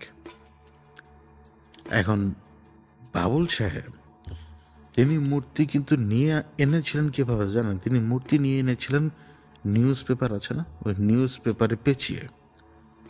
সেই মূর্তি তিনি নিউজ পেপারে পেঁচিয়ে আনার পরে নিজের গ্রামের বাড়িতে নিজের ঘরের বিছানার নিচে গর্ত করে ওইখানে রেখে দিয়েছিলেন। মানে তিনি অত ভালো করে খেয়ালই করেন নাই। এবার তার কাজ হচ্ছে কি, এখন ওই মূর্তি তো বের করে বিক্রি করার কাজ করতে হবে, তাহলে তো অনেক টাকা লাভ পাবে। আনুমানিক দাম শুনে তো তার মাথা খারাপ হয়ে গিয়েছিল। আনুমানিক দাম শুনে মূর্তি তিনি বের করলেন। একদিন রাতের বেলা তিনি মূর্তি বের করে ফেলেন এবং মূর্তি বের করে বেশ পরিষ্কার টরিষ্কার করে ওনাদের ঘরে একটা প্রায় পরিত্যক্ত টেবিল রয়েছে, যে টেবিলটা তারা ব্যবহার করেন, খুনে ধরা পচে গেছে দু এক জায়গা, এরকম একটা টেবিলের উপরে মূর্তিটা তিনি রাখলেন। ধোয়া মোছা সবকিছু কাজটা শেষ। তিনি যে এত বড় ভয়ঙ্কর মানুষ যে এই চোরাচালানের ভিতরে যে তিনি জড়িত, তার পরিবার কেউ জানে না। এখন হারিকেনের ডিম লাইটে ওই যে কমানো আলো, ওই কমানো আলোতে তিনি ক্লান্ত হয়ে বসছেন না, হেলান দিয়েছেন একটু বিছানার উপরে। মূর্তির উপরে তার চোখ পড়ল। মূর্তির ওই অবয়বটা যেটা বুদ্ধকে পেছনের দিক থেকে জড়িয়ে ধরেছিল, তার কেন জানি মনে হলো ওই অবয়বটা নড়াচড়া করলো। মনে হলো কি জানি নড়লো। তো উঠে দেখার চেষ্টা করলেন। এমনিতে আলো কম, মতিভ্রম হতে পারে, কোনো কিছু তার নজর আসে নাই। তিনি পুনরায় আবার নিজের বিছানায় যেয়ে শুলেন এবং ক্লান্তিতে একটা সময় তার ঘুম চলে আসলো। তিনি ঘুমের মধ্যে দেখতে পান যে তিনি ওই মূর্তিটার সামনে মূর্তিটাকে সেজদা দিচ্ছেন। তিনি কে জানি ঘন্টা বাজাচ্ছে, কে জানি বিভিন্ন রকমের মুখ দিয়ে তৈরি করা ধ্বনি শোনাচ্ছে, ধোঁয়া যেন আগর বা এরকম কোনো কিছু জ্বলছে, সেটা ধোঁয়া। এবং ওই মূর্তি, তিনি তো সেজদা দিয়েছেন ওই মূর্তিকে, ওই মূর্তি তার সাথে কথা বলছে। কি কথা বলছে সেটা তিনি বুঝতে পারছেন না, কেমন জানি অস্পষ্ট সবকিছু। কেন জানি মনে হয় সবকিছু ঝিড় টেলিভিশনের সিগন্যালের মতো ঝিড়। আবার তার ঘুম ভাঙলো, চোখ লেগে এসেছিল, ঘুম ভেঙেছে। রাত তখনও শেষ হয়নি, কিন্তু বাইরের আভা থেকে বুঝতে পারলেন যে হয়তো আর কিছু সময় পরে ভোর হয়ে যাবে। এবার তিনি করলেন কি, যে এই মূর্তিটাকে লুকিয়ে রাখলেন নিজের বিছানার নিচে আবারও। এখন কিন্তু মাটির নিচে নয়, স্বাভাবিকভাবেই বিছানার নিচে রাখলেন। এখন বিছানার নিচে রেখে তিনি যখন অন্য কোনো কিছুতে ঢেকে দিলেন, ঢেকে দেওয়ার পরে তিনি যখন শুয়ে পড়লেন আবারও নিজের বিছানায়, প্রায় আবার ঘুম লেগে এসেছিল তার চোখে। তিনি একটা শব্দ শুনতে পান, টাক টাক, এরকম একটা শব্দ। মানে শব্দটা হচ্ছে এরকম যে লোহা হয়তো কাঠের সাথে ঠোকাঠুকি করছে। তিনি আবারও শুনতে পান টাক টাক, একটা মোশনে। ওই যে বললাম, লোহা কাঠের সাথে টোকাটুকি করছে বা ঠোকাঠুকি করছে। এখন উঠে বসলেন, চোখে কিন্তু ঘুম চলে এসেছিল প্রায়। আবারও শব্দটা আসলো, টাক টাক, শব্দটা আসলো আবার। কেন জানি তার আবছা মনে হলো যে তার এই যে ঘরটা, তার যে ভিটামাটি তার এই ভিটামাটির মাঝখানে একটা সেপারেশন দেওয়া, মানে ওই পাশে একটা ঘর, এই পাশে একটা ঘর, মাঝখান দিয়ে যাওয়ার একটা রাস্তা রয়েছে, মানে ওই পাশের রুমে যেখানে তার সন্তান এবং তার স্ত্রী ঘুমে, ওই দিকে হচ্ছে মূল দরজা। আর এখন তার বিছানার সাথে যেই অংশটা রয়েছে, এদিক দিয়ে যে দরজা, সেটা হচ্ছে বাড়ির পেছনের দিকে, রান্নাঘর বা এই সমস্ত জায়গার যাওয়ার রাস্তা। এই দিকের দরজা থেকে শব্দ আসছে। এখন উঠে বসলেন, চোখে তখনও শুয়ে আসেনি ভালো মতো। নেমে হারিকেনের কাছে গেলেন। হারিকেন প্রায় নিবু চলেই যাবে, নিবু কোনো রকম ধরে ফেলেছেন। আলো জ্বালানোর পরে দেখলেন কি, মূর্তিটা ওই দরজার সামনে, এবং ওই আলো জ্বালিয়ে মূর্তির দিকে তাকানোর আগ মুহূর্তেও টাক টাক এরকম শব্দ হয়েছিল। তো তিনি মূর্তির দিকে তাকিয়ে দেখলেন কি, বিছানার নিচে রাখা মূর্তি কাপড় বা কোনো কিছু দিয়ে ঢাকা ছিল, ওইটা দরজার সামনে। আর যে কাপড়টা ছিল ঢাকা, সেই কাপড়টা এমন ভাবে পরে আছে যেন ওই কাপড়টা সহ কিছুটা এগিয়ে এসেছিল মূর্তি, তারপরে ওই কাপড়ের তলা থেকে মূর্তিটা মানে সরে গিয়েছিল। কাপড় ওই বিছানার নিচ থেকে প্রায় 1 হাত সামনে চলে আসছিল, আর ওই মূর্তি দরজার সামনে, যেন সে দরজা খোলার চেষ্টা করছে বাইরে যাওয়ার জন্য। দরজা খুলে সে বাইরে যাবে, এরকম একটা অবস্থা। উনি কিছু মনেই করেন নাই, বাবুল ভাবেনি নাই এটা একটা বড় সড় কোনো ব্যাপার, কারণ তখন পর্যন্ত তিনি কোনো কিছু অনুভব করার মতো স্টেটে যানই নাই। তার মাথায় একটা জিনিসই, তিনি লাখ টাকা পাবেন। ওই সময় লাখ টাকার ব্যাপার অন্যরকম। আবারও মূর্তি নিলেন এবং এবার মূর্তি নিয়ে ভালো মতো কাপড় দিয়ে ঢেকে বিছানার নিচে আবার ঢুকিয়ে দিলেন।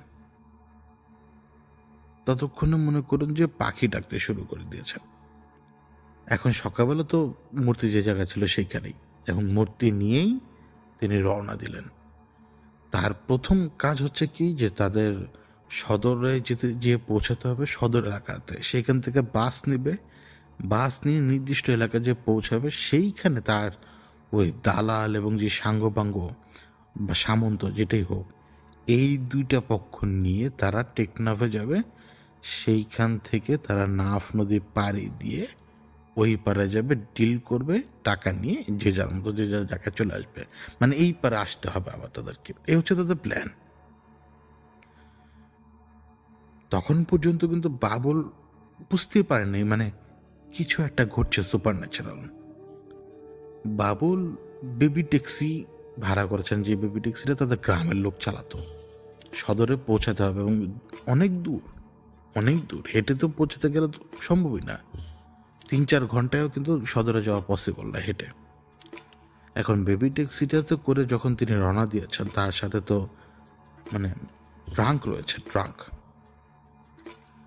ট্রাঙ্কে কাপড় চোপড় এবং ব্যাগে, যে ব্যাগটা মানে বাজারের ব্যাগের মতো, ওই ব্যাগের মধ্যে তার সেই দামি জিনিসটা রাখা, মূর্তিটা রাখা, যাতে কেউ বুঝতে না পারে। এখন একটা কালভার্টে উঠতে, যে মানে কালভার্টটা কোনো মতে উঁচা নয়, কালভার্টে উঠতে যে বেবি ট্যাক্সিটা নিয়ন্ত্রণ হারালো, পেছনের দিকে ঘুরলো এবং একটুর জন্য একটা গাছের সাথে যে ধাক্কা লেগে আটকে গেল। নইলে বেবি ট্যাক্সিটা উল্টে ঠিক একটা নদীর ভিতরে পড়ে যেত, মানে খাল জাতীয় একটা জায়গার ভিতরে পড়ে যেত, উল্টে পড়ে যেত। এবং যদি উল্টে পড়ে যেত, তা স্বাভাবিকভাবেই তো যদি পানির ভেতরে পড়ে যান, তার হাত থেকে জিনিসপত্র ছুটে যেতে পারে। কিন্তু পড়েনি, তখন পর্যন্ত তিনি বুঝতে পারেননি। তিনি এলেন সদরে এসে অনেকক্ষণ অপেক্ষা করলেন, বাসে উঠবেন। বাস উঠলেন তিনি। এখন এই যে সদর থেকে যে বাসটা ছাড়া হবে, অল্প কিছু দূর আসার পরে প্রথমে বাসের চাকা মানে সশব্দে বিস্ফোরিত হয়, যেরকম হয় আর কি। এখন বাস তো চলতে পারছে না, অপেক্ষা করছে তারা অন্য গাড়ির জন্য। মেকানিক আনা হলো, তারপরও কাজ হয়নি, অন্য গাড়ি এলো, আরও দেরি হলো ঘন্টাখানেক।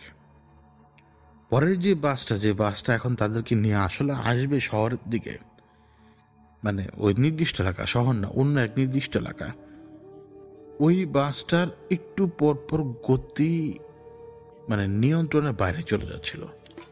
ড্রাইভার চিৎকার করে বলছিল যে গাড়ি ব্রেক ধরে আবার ব্রেক ধরে না, কেমন জানি করে গাড়ি। নিজে চিৎকার চেঁচামেচি করছিলেন সবার সাথে যে নষ্ট গাড়ি চালাতে দেয়, এটা এটা এটা এটা। গাড়ি কখনো খুব বেশি ডানে চলে যায়, তো গাড়ি কখনো খুব বেশি বামে কাত হয়ে যায়।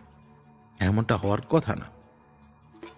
এই ঝুঁকি ঝামেলা পার করে তারা যখন ওই নির্দিষ্ট পয়েন্টে এসে পৌঁছালো, বাবুল ওই নির্দিষ্ট পয়েন্টে এসে পৌঁছানোর পরে রাত হয়ে গেছে।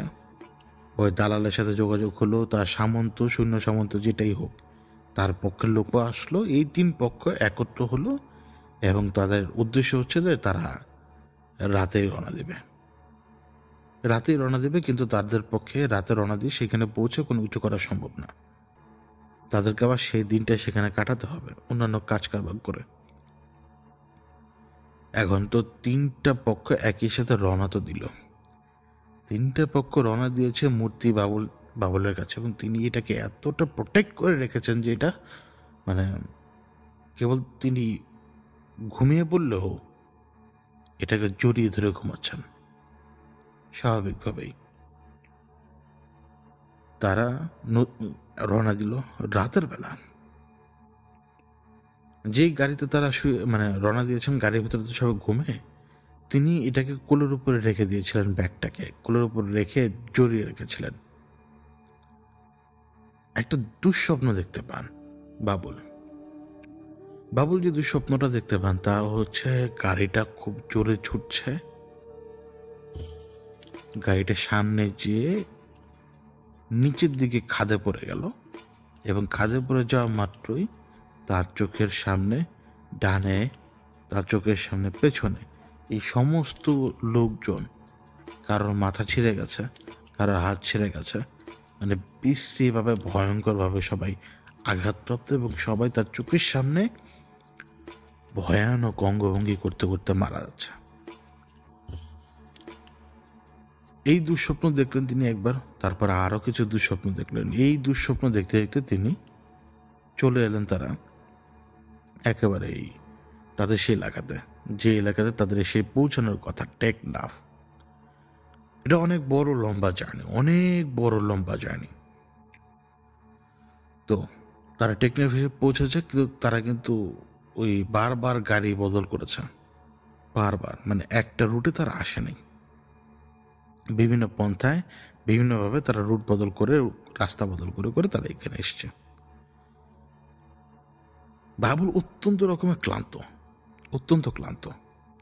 কিন্তু এই ক্লান্তিতে মানুষ কিন্তু যখন এই ক্লান্তির ভেতরে থাকা অবস্থায় ও টাকা পয়সার ব্যাপারটাকে প্রেফার করতে পারে বা প্রেফার করে, তখন এই ক্লান্তিটা তার কাছে সাময়িক মনে হয়।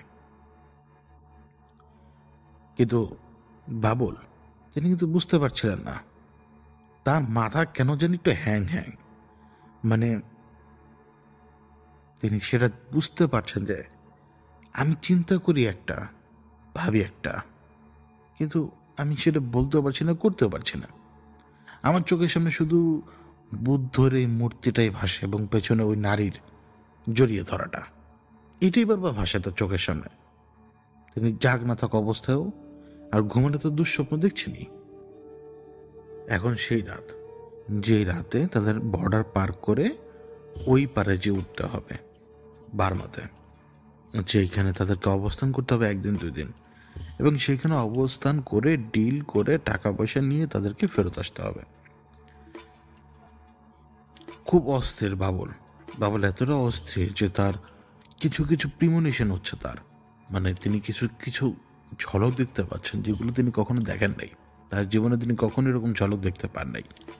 যেমন তিনি এখন হেঁটে যে যাচ্ছেন একটা জায়গায়, যে তিনি পার হয়ে গেলেন, তার সামনে গাছ ছিল, তার কেন জানি মনে হলো যে কিছুক্ষণ আগে তিনি এই দৃশ্যটা দেখেছেন কল্পনাতেই। এমনকি তিনি কল্পনাতে দেখেছেন যে কিছু দূর যাওয়ার পরে আগুন জ্বলতে দেখবেন একটা জায়গাতে, তারা যে আগুনটা দাও দাও করে জ্বলছে, লাকড়ির আগুন, সেটাও তারা দেখতে পান, বাবুল দেখতে পান। মানে তিনি কিছু জিনিস অবজার্ভ করছেন যেটা তিনি বুঝতে পারছেন না তখন পর্যন্ত, কারণ তিনি কোনো এক শক্তির কবজায় আছেন তখন। এবং তার কেন জানি মনে হতে লাগলো এই যে শের খানেক ওজনের মূর্তিটা, এটা ওজন এখন তার সহ্য সীমার বাইরে চলে গেছে।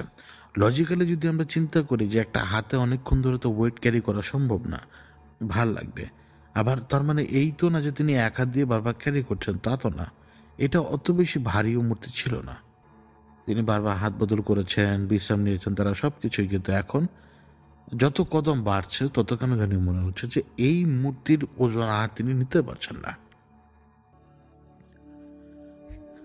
এখন সব কিছু পার করলেন তারা। পার করে তারা নদীর প্রান্তে এসে পৌঁছালেন রাতের অন্ধকারে। টিমটিমিয়ে আলো জ্বালিয়ে তাদেরকে সেখানে যেতে হয়, কারণ মাঝে মাঝে মাঝে মাঝে টহল দিলে ধরা পড়ার সম্ভাবনা থাকে। চোরাচালান যারা করে তারা তাদের মতো করে চলাফেরা করে। এখন 2টা ডিঙ্গি নৌকা আনা, নদী পার করে ওই পারে যাওয়াটা কিন্তু যেমন তেমন ব্যাপার নয়।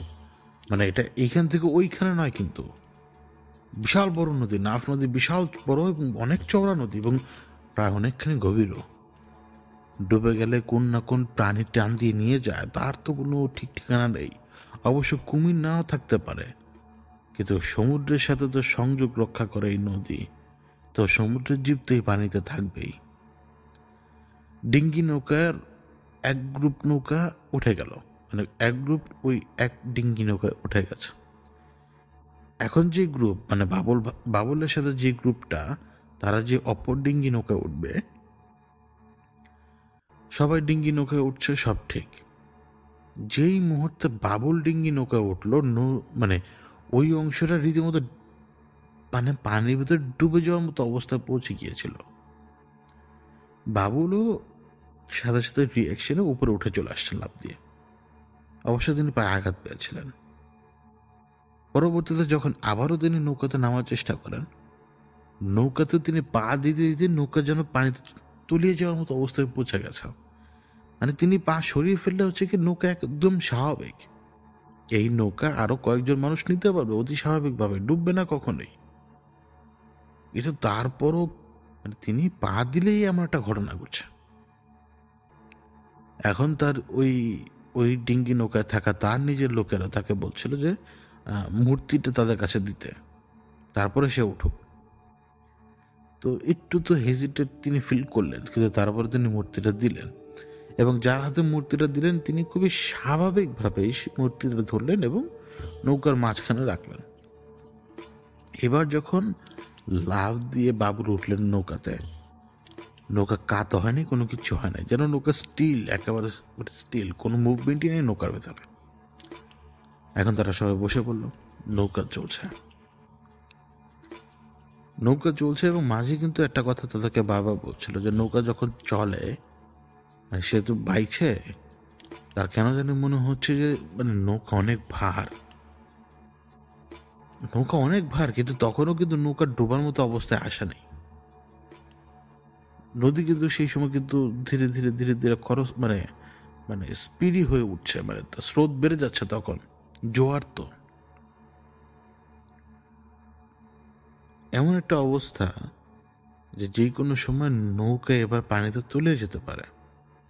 তারা যতক্ষণ পর্যন্ত নৌকাটা একটা ডিস্টেন্সে না আসে ততক্ষণ পর্যন্ত নৌকার ভেতরে কোনো পরিবর্তন তারা লক্ষ্য করেনি, কিন্তু ওই ডিস্টেন্সে আসার পরে খেয়াল করে দেখলো যে পানির একদম লেভেলে চলে আসছে প্রায় নৌকা।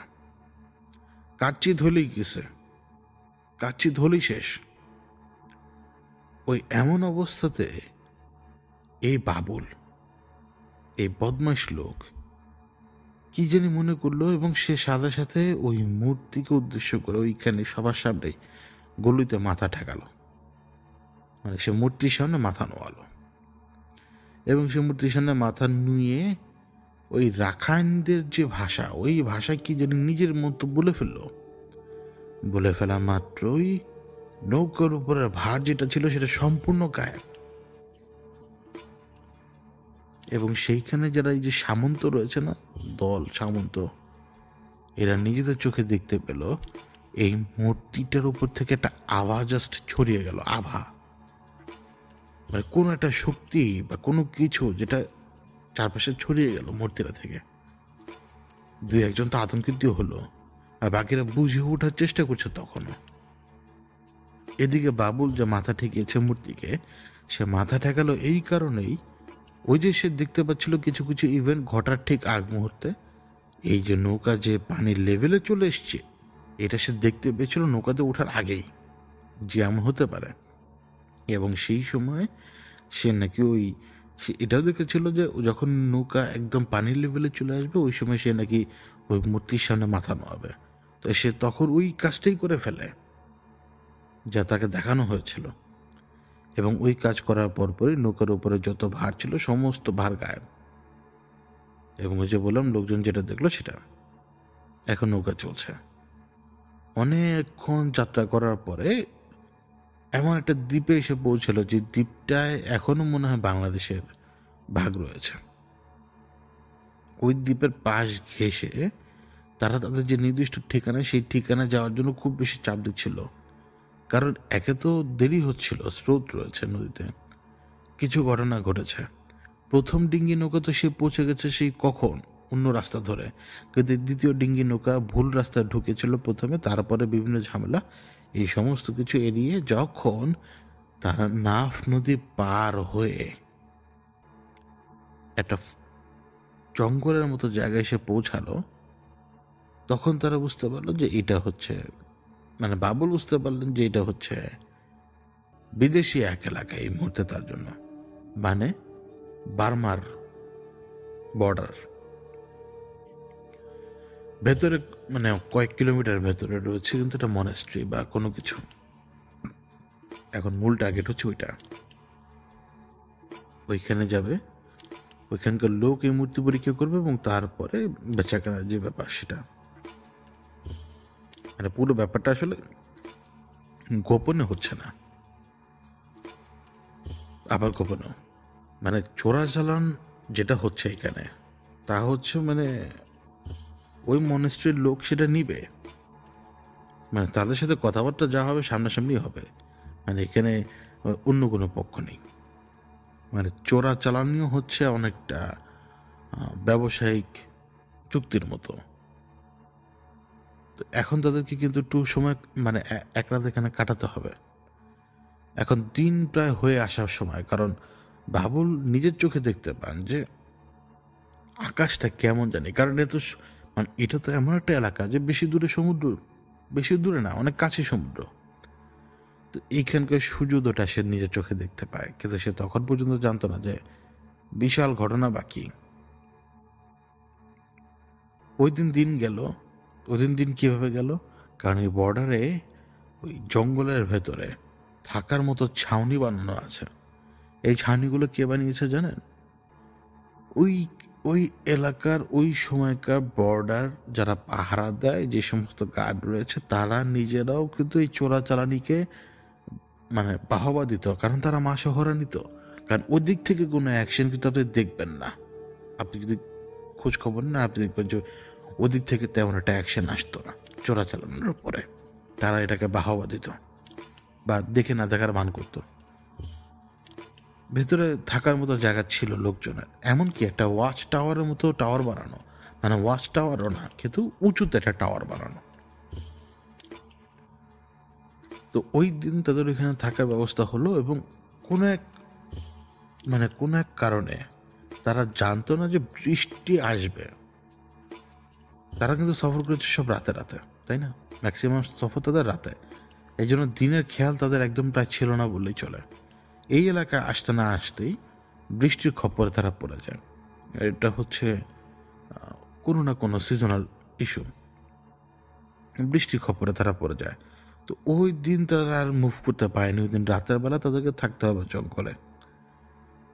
এখন বাবুল কোনো মতেই এই নিচে থাকতে পারছেন না, পোকামাকড়ের এটা সেটা বিভিন্ন কারণে তিনি নিচে থাকতে পারছেন না। তাকে বলা হলো যে তাহলে সে বাইরে যেয়ে ওইখানে থাকতে পারে, ওই যে ওয়াচ টাওয়ারের মতো জায়গা। আমি বলে রাখি ওইটা হয়তো 1.5-2 তলা আকারের একটা টাওয়ার, মানে কোনো ওয়াচ টাওয়ার নয়। তো বাবুল সেই টাওয়ারে যেয়ে উঠলেন, এবং তার সাথে কিন্তু মূর্তি, এটা তিনি হাত ছাড়া করেন না। বৃষ্টি হচ্ছে সেদিন, তখনও যে বৃষ্টি, রাত নেমে গেছে।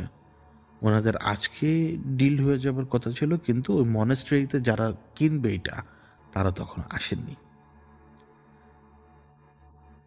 একটা ব্যাপার কি, যেটা বাবুল বলল এখন আমাকে, মানে ঘটনার এই পর্যায়ে, মূর্তি তার সাথে কথা বলে, মূর্তি তার সাথে অনবরত কথা বলেই যাচ্ছে। সেই যে তারা ভোর রাতে এলো এখানে, তখন থেকে মূর্তি তার সাথে ঘন ঘন কথা বলেই যাচ্ছে এবং অদ্ভুত ভাষায় কি জানি তাকে বারবার বলে, এবং সে শুধু একনলেজ করে, মানে হ্যাঁ হুম হ্যাঁ হুম এরকম। ওই ওয়াচ টাওয়ারে থাকা অবস্থাতে তিনি মূর্তিটাকে জড়িয়ে শুয়ে আছেন। একটা স্বপ্ন দেখতে পান তিনি। তিনি দেখতে পাচ্ছেন যে মূর্তিটা হাঁটাচলা তো করতে পারছে না, মূর্তি তার পা নেই, কিন্তু মূর্তির একটা মুভমেন্ট, মূর্তিটা ওই জঙ্গলের ভেতর দিয়ে কোথায় জানি যাচ্ছে। বৃষ্টির মধ্যে যখন বজ্রপাত হয়, ওই বজ্রপাতের আলোটা রিফ্লেক্ট করছে ওই মূর্তির উপরে, চারপাশ অন্ধকার। কেন জানি বাবুলের মনে হলো যে মূর্তি নদীর দিকে চলে যেতে চাইছে, মানে নাফের দিকে যেতে চাচ্ছে সে। তিনি ওই মূর্তির পেছনে হাঁটছেন, মূর্তি নিজের গতিতে, নিজের আপন গতিতে এগিয়ে যাচ্ছে সামনের দিকে, এবং এগিয়ে যেতে যেতে ঠিকই সেই জায়গায় এসে পৌঁছলো, যে জায়গাটা হচ্ছে তাদের নৌকা বেঁধে রাখা। এবং নৌকা যেখানে বেঁধে রাখা সেইখানে এসে পৌঁছানোর পর মূর্তি নিজেই কি অদ্ভুতভাবে উড়ে একেবারে পানির উপরে যেয়ে পড়লো, যেন সে নিজেকে নিজে বিসর্জন দিয়ে দিল পানির ভেতরে। এই স্বপ্ন দেখার পরে তার ঘুম ভাঙলো। ঘুম ভাঙার পরে আসলেই তার সাথে তখন মূর্তি নেই। তিনি হাতটা চারপাশে দেখলেন, মূর্তি নেই, অন্ধকারের ভেতরে বৃষ্টি হচ্ছে তখনও। তিনি হুড়মুড় করে নিচে পড়লেন লাফ দিয়ে। তিনি চিৎকার চেঁচামেচি করতে লাগলেন। তার চিৎকার চেঁচামেচি শুনে বাকি সবাই বেরিয়ে এলো। বেরিয়ে আসার পরে তারাও মূর্তি খুঁজতে শুরু করলো। তিনি কিন্তু বারবার বলছিলেন যে মূর্তি হেঁটে হেঁটে কোন জায়গায় জানি চলে যায়, মূর্তি হেঁটে হেঁটে কোন জায়গায় জানি চলে যায়। পরে তার খেয়াল হলো যে মূর্তি কোন রাস্তা দিয়ে এগিয়ে যাচ্ছিল। ওই রাস্তাতে পরে সে ছুটতে শুরু করলো, এবং ঠিকই কিছু দূর যাওয়ার পরে মূর্তিটাকে সে খুঁজে পেল বাকি লোকদের সাথে মিলে। এক আশ্চর্যজনক ঘটনা, এই লোকেরা সবাই একেবারেই মানে হতভম্ব। মূর্তি কিভাবে যেতে পারে ওই জায়গায়? তো দুই একজন তো সাথে সাথে মানে এভাবে বলে বসলো যে এটা বুদ্ধের মূর্তি, মানে বুদ্ধ এখানে মনে হয় কোনো কিছু করে, মানে অশিক্ষিত লোকেরা আর কি যেভাবে যে কোনো কিছু যেভাবে প্রিটেন্ড করার চেষ্টা করে বা বোঝার চেষ্টা করে, ওইভাবে মানে কোনো না কোনো কিছু বা এটার সাথে লাগিয়ে আছে বা এটার সাথে জড়িয়ে আছে, এই যে এই ব্যাপারগুলো, তারা এগুলো নিয়ে কথাবার্তা বলছে। তখন এই ব্যাপারে নিয়ে যখন তারা কথাবার্তা বলছে নিজেদের ভেতরে, মূর্তিটা থেকে একটা আভা ছিটকে বেরিয়ে এলো। মূর্তিটা কিন্তু বাবুলের কোলে। তখন আভাটা ছিটকে বেরিয়ে এলো। যখন একটা আভা বেরিয়ে এলো, ওই আভাটা কেউ ডিসক্রাইব করতে পারে নাই, কিন্তু অনেকটা লালচে একটা আভা। মূর্তিটা হাত থেকে পড়ে গেল বাবুলের। মূর্তি পড়ে যাওয়া মাত্রই চারপাশের যে পরিবেশটা, এটা ধাম করে যেন বদলে গেছে, অদ্ভুতভাবে বদলে গেছে চারপাশের পরিবেশ। মানে বৃষ্টিটা হচ্ছিল, বৃষ্টিটা মনে হলো যেন মানে বৃষ্টিটা যেন নিজের জায়গা থেকে সরে গেছে। হয়তো উপরে ইনভিজিবল একটা ছাদ তৈরি হয়েছে, মানে এদের গায়ে বৃষ্টি পড়ছে না, কিন্তু বৃষ্টি চারপাশে, একটা সার্টেন এরিয়ার ভিতরে কোনো বৃষ্টি পড়ছে না। মূর্তিটা কিন্তু একদিকে কাত হয়ে পড়ে আছে মাটির উপরে। এবং ওই বাবুল ভালো করে খেয়াল করলো, যেহেতু তাদের সাথে আলু রয়েছে, ওই একইভাবে ওই নারী অবয়বটা মনে হচ্ছে নড়াচড়া করছে মূর্তির, যে বুদ্ধকে পেছন থেকে জড়িয়ে ধরেছে, যার জিহ্বা একটু বেরিয়ে আছে। তার মনে হলো যে নারী অবয়বটা তাকে পেছন দিক থেকে জড়িয়ে ধরছে, মানে বুদ্ধকে। তো সে সাথে সাথে মূর্তিটা তুলে নিল। মূর্তিটা তুলে নিয়ে নিজের কাপড়ের নিচে লুকিয়ে ফেললো, মানে এখানে লুকানো কোনো কিছু নেই। তারপরে সে কাপড়ের নিচে মূর্তিটাকে লুকিয়ে ফেললো, এবং তারপরে মনে করুন যে আর কোনো ঘটনা ঘটেনি, এবং তাদের উপরে হঠাৎ করে আবার বৃষ্টি পড়তে শুরু করছে। এখন সবাই যে যার মতো নিজের জায়গায় ফেরত গেল। এবার হচ্ছে মনেস্ট্রিতে যে তারা ডিল করবে, যে প্রথমে যে দালাল বা ওই ওই পক্ষ নিজেরা এলো, ওই পক্ষের সাথে একজন লোক এসছিলেন, তাকে দেখে বাবুল বুঝতে পারলো যে এ হচ্ছে বুদ্ধদের মনে হয় কেউ, ওই ধর্মের কেউ, কিন্তু তার বেশভূষা কিন্তু সেরকম ছিল না বাবুলের কথা অনুযায়ী আর কি।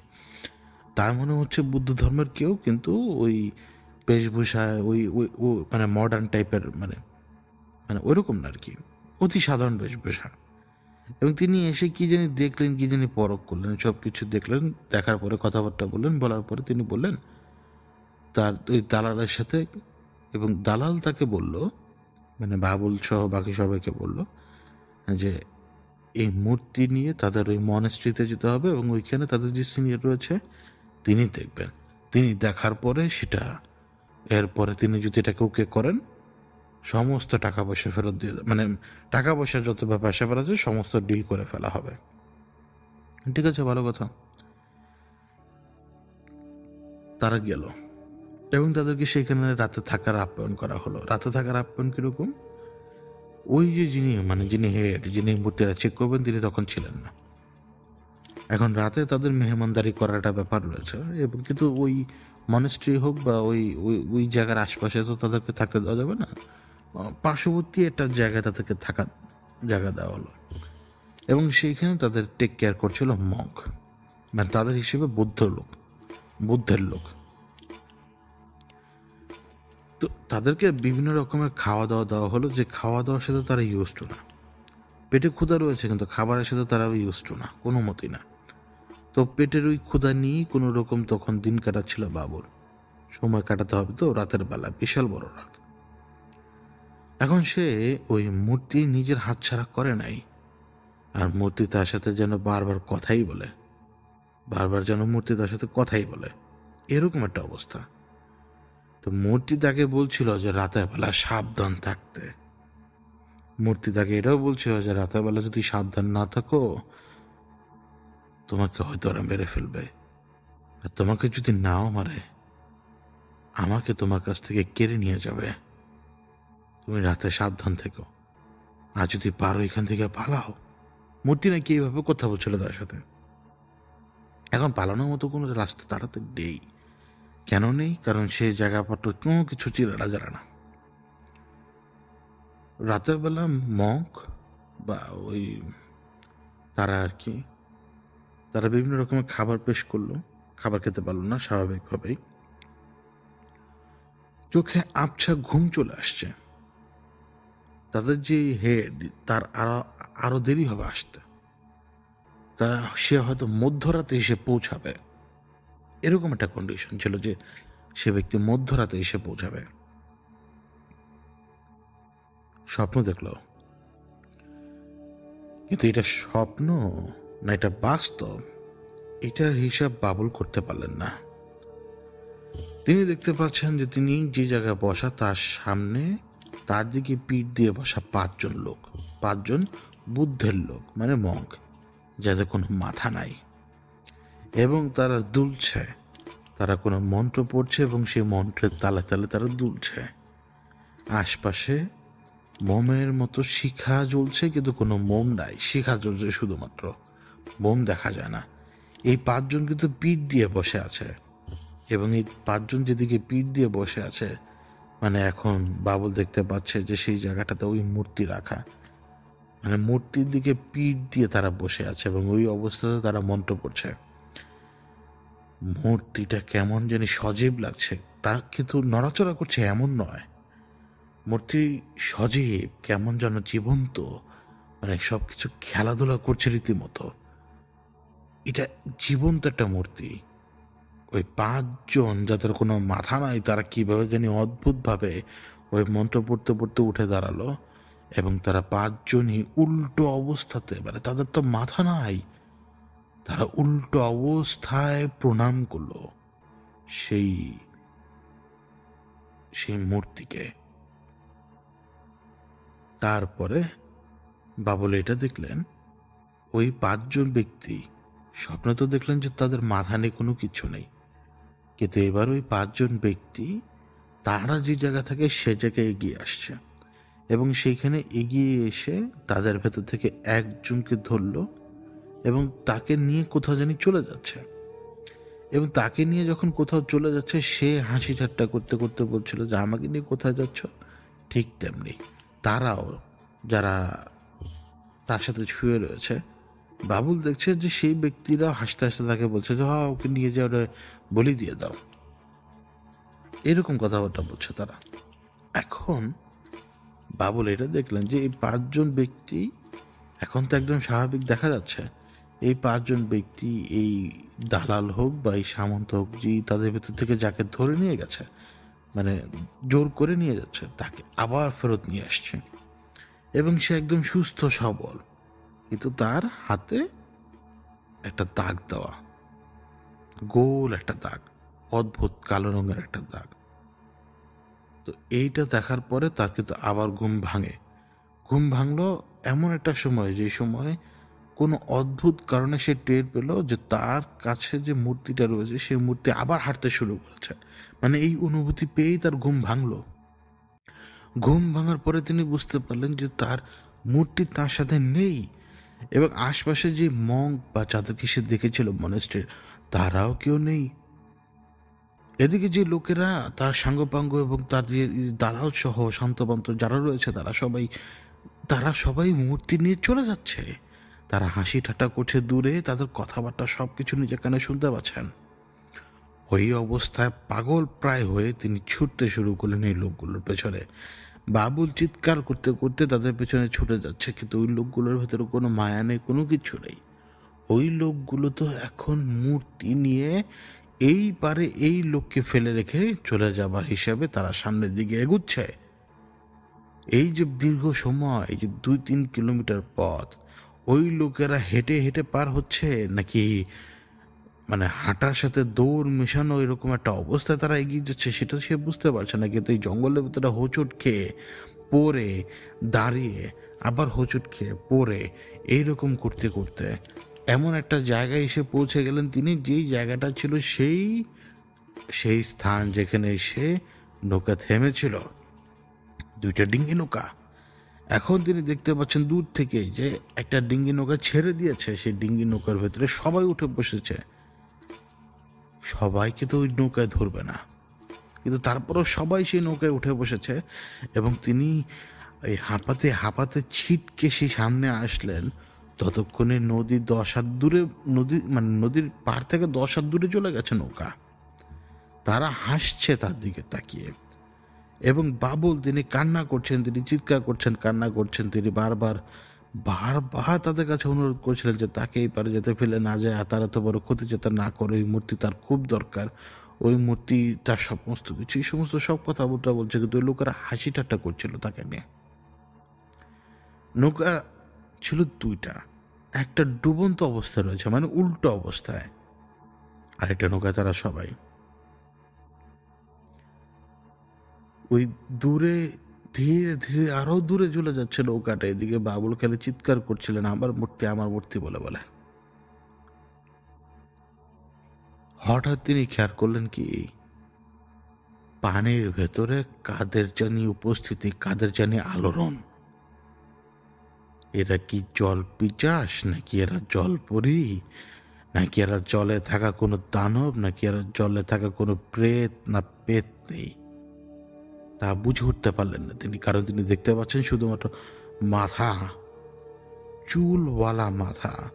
বড় বড় চুল থাকলে ভেজে যাওয়া অবস্থায় চুলগুলো যেরকম থাকে নদীতে বা পানিতে ডুবন্ত অবস্থায়, ওই রকম অজস্র মাথা সেই নৌকার দিকে এগিয়ে যাচ্ছে। তখন হঠাৎ মনে হলো যে নৌকার এক সাইডের অংশ অনেকখানি উঁচু হয়ে গিয়েছিল, এবং আরেক পাশ যেটা প্রায় পানির ভিতরে তলিয়ে যাওয়ার মতো অবস্থায় চলে গিয়েছিল। একজন পানি থেকে পড়লো, তাকে পানিতে টেনে নিয়ে গেল একজন। সেটা জল পিচাস হোক বা জলপরি হোক বা জলের প্রেত হোক বা জলের ভূত হোক। এরপরে আরেকজনকে ফেলে দিল, এরপর আরেকজন এভাবে করতে করতে সবাই নৌকা থেকে পড়ে গেল। সবাইকে অতলে নিয়ে গেল তারা। সে নদীর পাড়ে বসে থেকে এই লোকগুলোকে যে গভীর অতলের দিকে নিয়ে যাচ্ছে তা সে দেখতে পাচ্ছে বাবুল।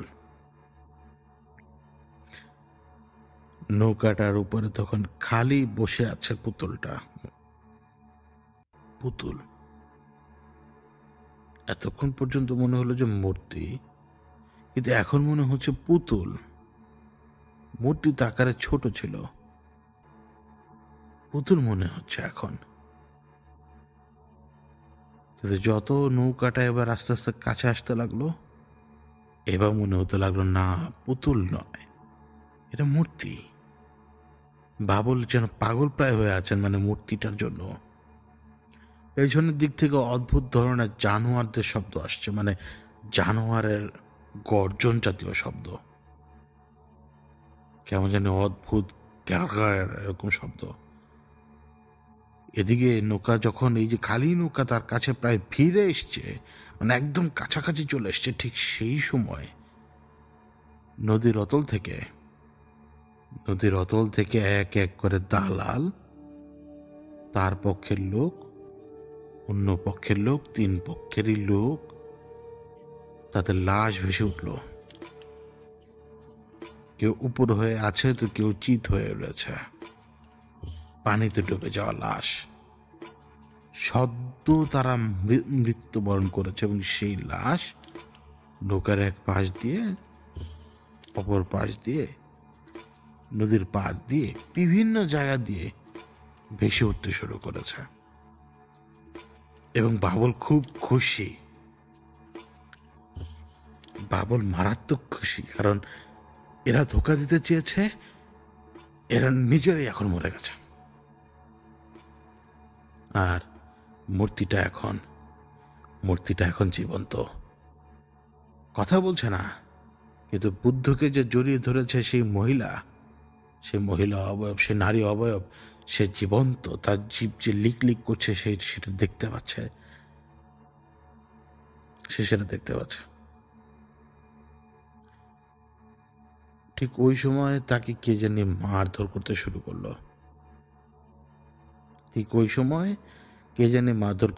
করলো, মনে হচ্ছে যে এমন কেউ যারা যারা তাকে অনেকক্ষণ ধরে পেটাচ্ছে, অনেকক্ষণ ধরে। হুশ আসলো বাবুলের, একবার হুশ আসলো, আবার হুশ চলে গেল। এবার তিনি ডাক শুনতে পাচ্ছেন। বাবুল যে ডাকটা তিনি শুনতে পাচ্ছেন, সেই ডাকটা তার চেনা জানা ডাক না, কেউ তাকে ডাকছে, ইউনিভার্সাল ল্যাঙ্গুয়েজ যেটাকে বলে। হুশ আসলো তার। তিনি বর্ডারের ওই পারে, কিছু লোক তাকে উদ্ধার করেছে এবং সেই উদ্ধার করা লোকেরা তাকে নিয়ে গিয়েছে মনেস্ট্রিতে, এবং সেইখানে হেড তিনি বাবুলকে ঝাড়ফুঁক করছেন। এবং এই এখন পর্যন্ত যা শুনে আসছেন, এ হচ্ছে পজেসড বাবুলের কথা। নৌকায় এই পারে জীবন্ত কেউ ফিরে আসেনি ওই মূর্তি নিয়ে। মনে আছে, নৌকায় পা দেওয়ার সাথে সাথে নৌকার ওই পাশ প্রায় ডুবে গিয়েছিল ভাড়ার কারণে। পরবর্তীতে যখন নৌকায় ওই মূর্তিটা রাখা হয়, তারপরে যখন বাবুল উঠে, এটাই তো সেই জায়গাটা, যেই জায়গাটা বাবুলের নিজস্ব নিয়ন্ত্রণ ছিলই না। নৌকা তখনই ডুবে গিয়েছিল যখন ওই প্রথম পা দেওয়ার সাথে সাথে নৌকার ওই অংশ ভারে নিমজ্জিত হয়ে গিয়েছিল। নৌকা তখনই ডুবে গিয়েছিল, এবং ওই ডুবে যাওয়া নৌকার সাথে প্রথমে যে নৌকাটা ছেড়ে দিয়ে গিয়েছিল, সেই নৌকার লোকেরা কিন্তু আগে পৌঁছে গিয়েছিল, কিন্তু তাদের কোনো ক্ষতি হয়নি, কারণ সেই নৌকায় মূর্তি ছিল না, কিন্তু যেই নৌকায় মূর্তি ছিল সেই নৌকা ডুবে গিয়েছিল। এবং খালি নৌকায় নৌকা তো ডুবে গিয়েছিল না, ওই যে নৌকাটা উল্টো অবস্থা ছিল, এই উল্টো অবস্থায় এই নৌকা ধরে অবিশ্বাস্যভাবে, কিভাবে যে সম্ভব, এমন এক অবিশ্বাস্য ঘটনা, ওই উল্টো নৌকা ধরে সে ঠিকই ওই জায়গায় আসে যে জায়গার প্রথম ডিঙ্গি নৌকাটা এসে থেমেছিল। এবং সেই লোকেরা সেখানে অপেক্ষা করছিল তার জন্য। কিন্তু দেখলো কি যে এক অভূতপূর্ব ঘটনা, মানে পানির ভিতরে তারা কি জানি দেখতে পাচ্ছিল অন্ধকারের ভিতরে, মানে মানে তাদের শরীরে গা কাটা দিয়ে উঠেছিল, তারা দু একজন পালিয়ে পর্যন্ত গিয়েছিল ভয়ে। মানে কি জানি আসছে পানিতে, মানে কোনো মানে মানে পানির ভেতরে চওড়া, কিন্তু পানির ভেতরে কি জানি সেটা আসছে তাদের দিকে, একটা মাথা ভাসা। পরে তারা যারা পারে আসার পরে দেখতে পায় নৌকা উল্টানো, এবং উল্টা নৌকা ধরে পাগলের মতো বিড়বিড় করছে বাবুল, মূর্তি তো নাই, মূর্তি তো নাই। তো ওই যে তাকে যে মারধর করলো সে টের পেলো, এই লোকেরাই ওই যে বিড়বিড় করছে, শখে রয়েছে, ওই অবস্থা তাকে মারধর করেছিল তারা। এরপরে তাকে তারা নিয়ে গিয়েছিল সেইখানে, ওই মনেস্ট্রিতে। ওই মনেস্ট্রিতে থাকা অবস্থাতে তাকে তো ঝাড়ফুঁক করছে, তখন সে কিন্তু ওই মঙ্ক যারা ঝাড়ফুঁক করছে তাদেরকে ভিন্ন ভিন্ন রূপে সে দেখছিল তখন। ওই পারে যে সে নৌকায়, ওই পারে যে সে কোনো ওয়াচ টাওয়ারে উঠে নাই, ওই পারে যে সে কোনো কুড়ে ঘরে থাকে নাই। এই সব কিছু ছিল পজিশনের ভেলকি, এবং পজিশনের ভেলকির ভিতরে থাকা অবস্থাতেই কিন্তু সে ওই ফোর্সে নৌকা ডুবিয়ে দিয়েছিল। ওই ফোর্সে নৌকা ডুবে গিয়েছিল যখন প্রথমবার সে খুব জোরে নৌকার মধ্যে পা রাখতে যায়, ভারে যখন আগারে ডুবে যায়, তখনই নৌকা ডুবে গিয়েছিল। এবং বাকি তাদের যে কি অবস্থা হয়েছে এটা বাবুল জানেন না, আসলেই জানেন না। এমনকি সেই লোকেরাও জানে না যে মানে তাদের পরবর্তীতে কি হয়েছিল, কারণ তাদের সাথে যোগাযোগই করতে পারেনি তারা। হতে পারে যে আসলে তারা মরে গিয়েছে সেদিন, যা বাবুল জানেনই না। এই মূর্তি ধরার পর থেকে তিনি পজেসড, যখন থেকে মূর্তি তার সাথে কথা বলতে শুরু করেছে তখন থেকেই। আর মূর্তি সে তো মানুষের নাগালে বাইরে চলে যেতে চাচ্ছিল, এই জন্যই তো সে পারফেক্ট জায়গা খুঁজে পায় পানির উপরে। এইখানে যদি একবার কেউ গায়েব হয়ে যায় তাকে পাওয়া যাবে। ঠিক এই ঘটনাটাই ঘটে, ঠিক পানির ভেতরেই ওই মূর্তি নৌকা উল্টে মানুষ সহ পড়ে গেল।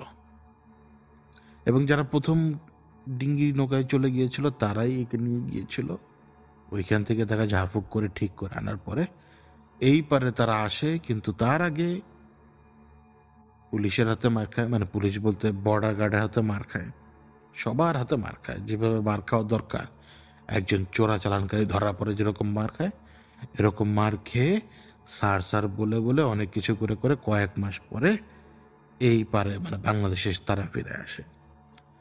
এরপরে বাবুল প্রায় 2-3 বছর চোরাচালানের ভিতরে ছিলেন না, কিন্তু অর্থের লোভ হোক বা নেশা হোক, যেটাই হোক, বাবুল তার আগের রাস্তায় ফিরে গেছে আবার।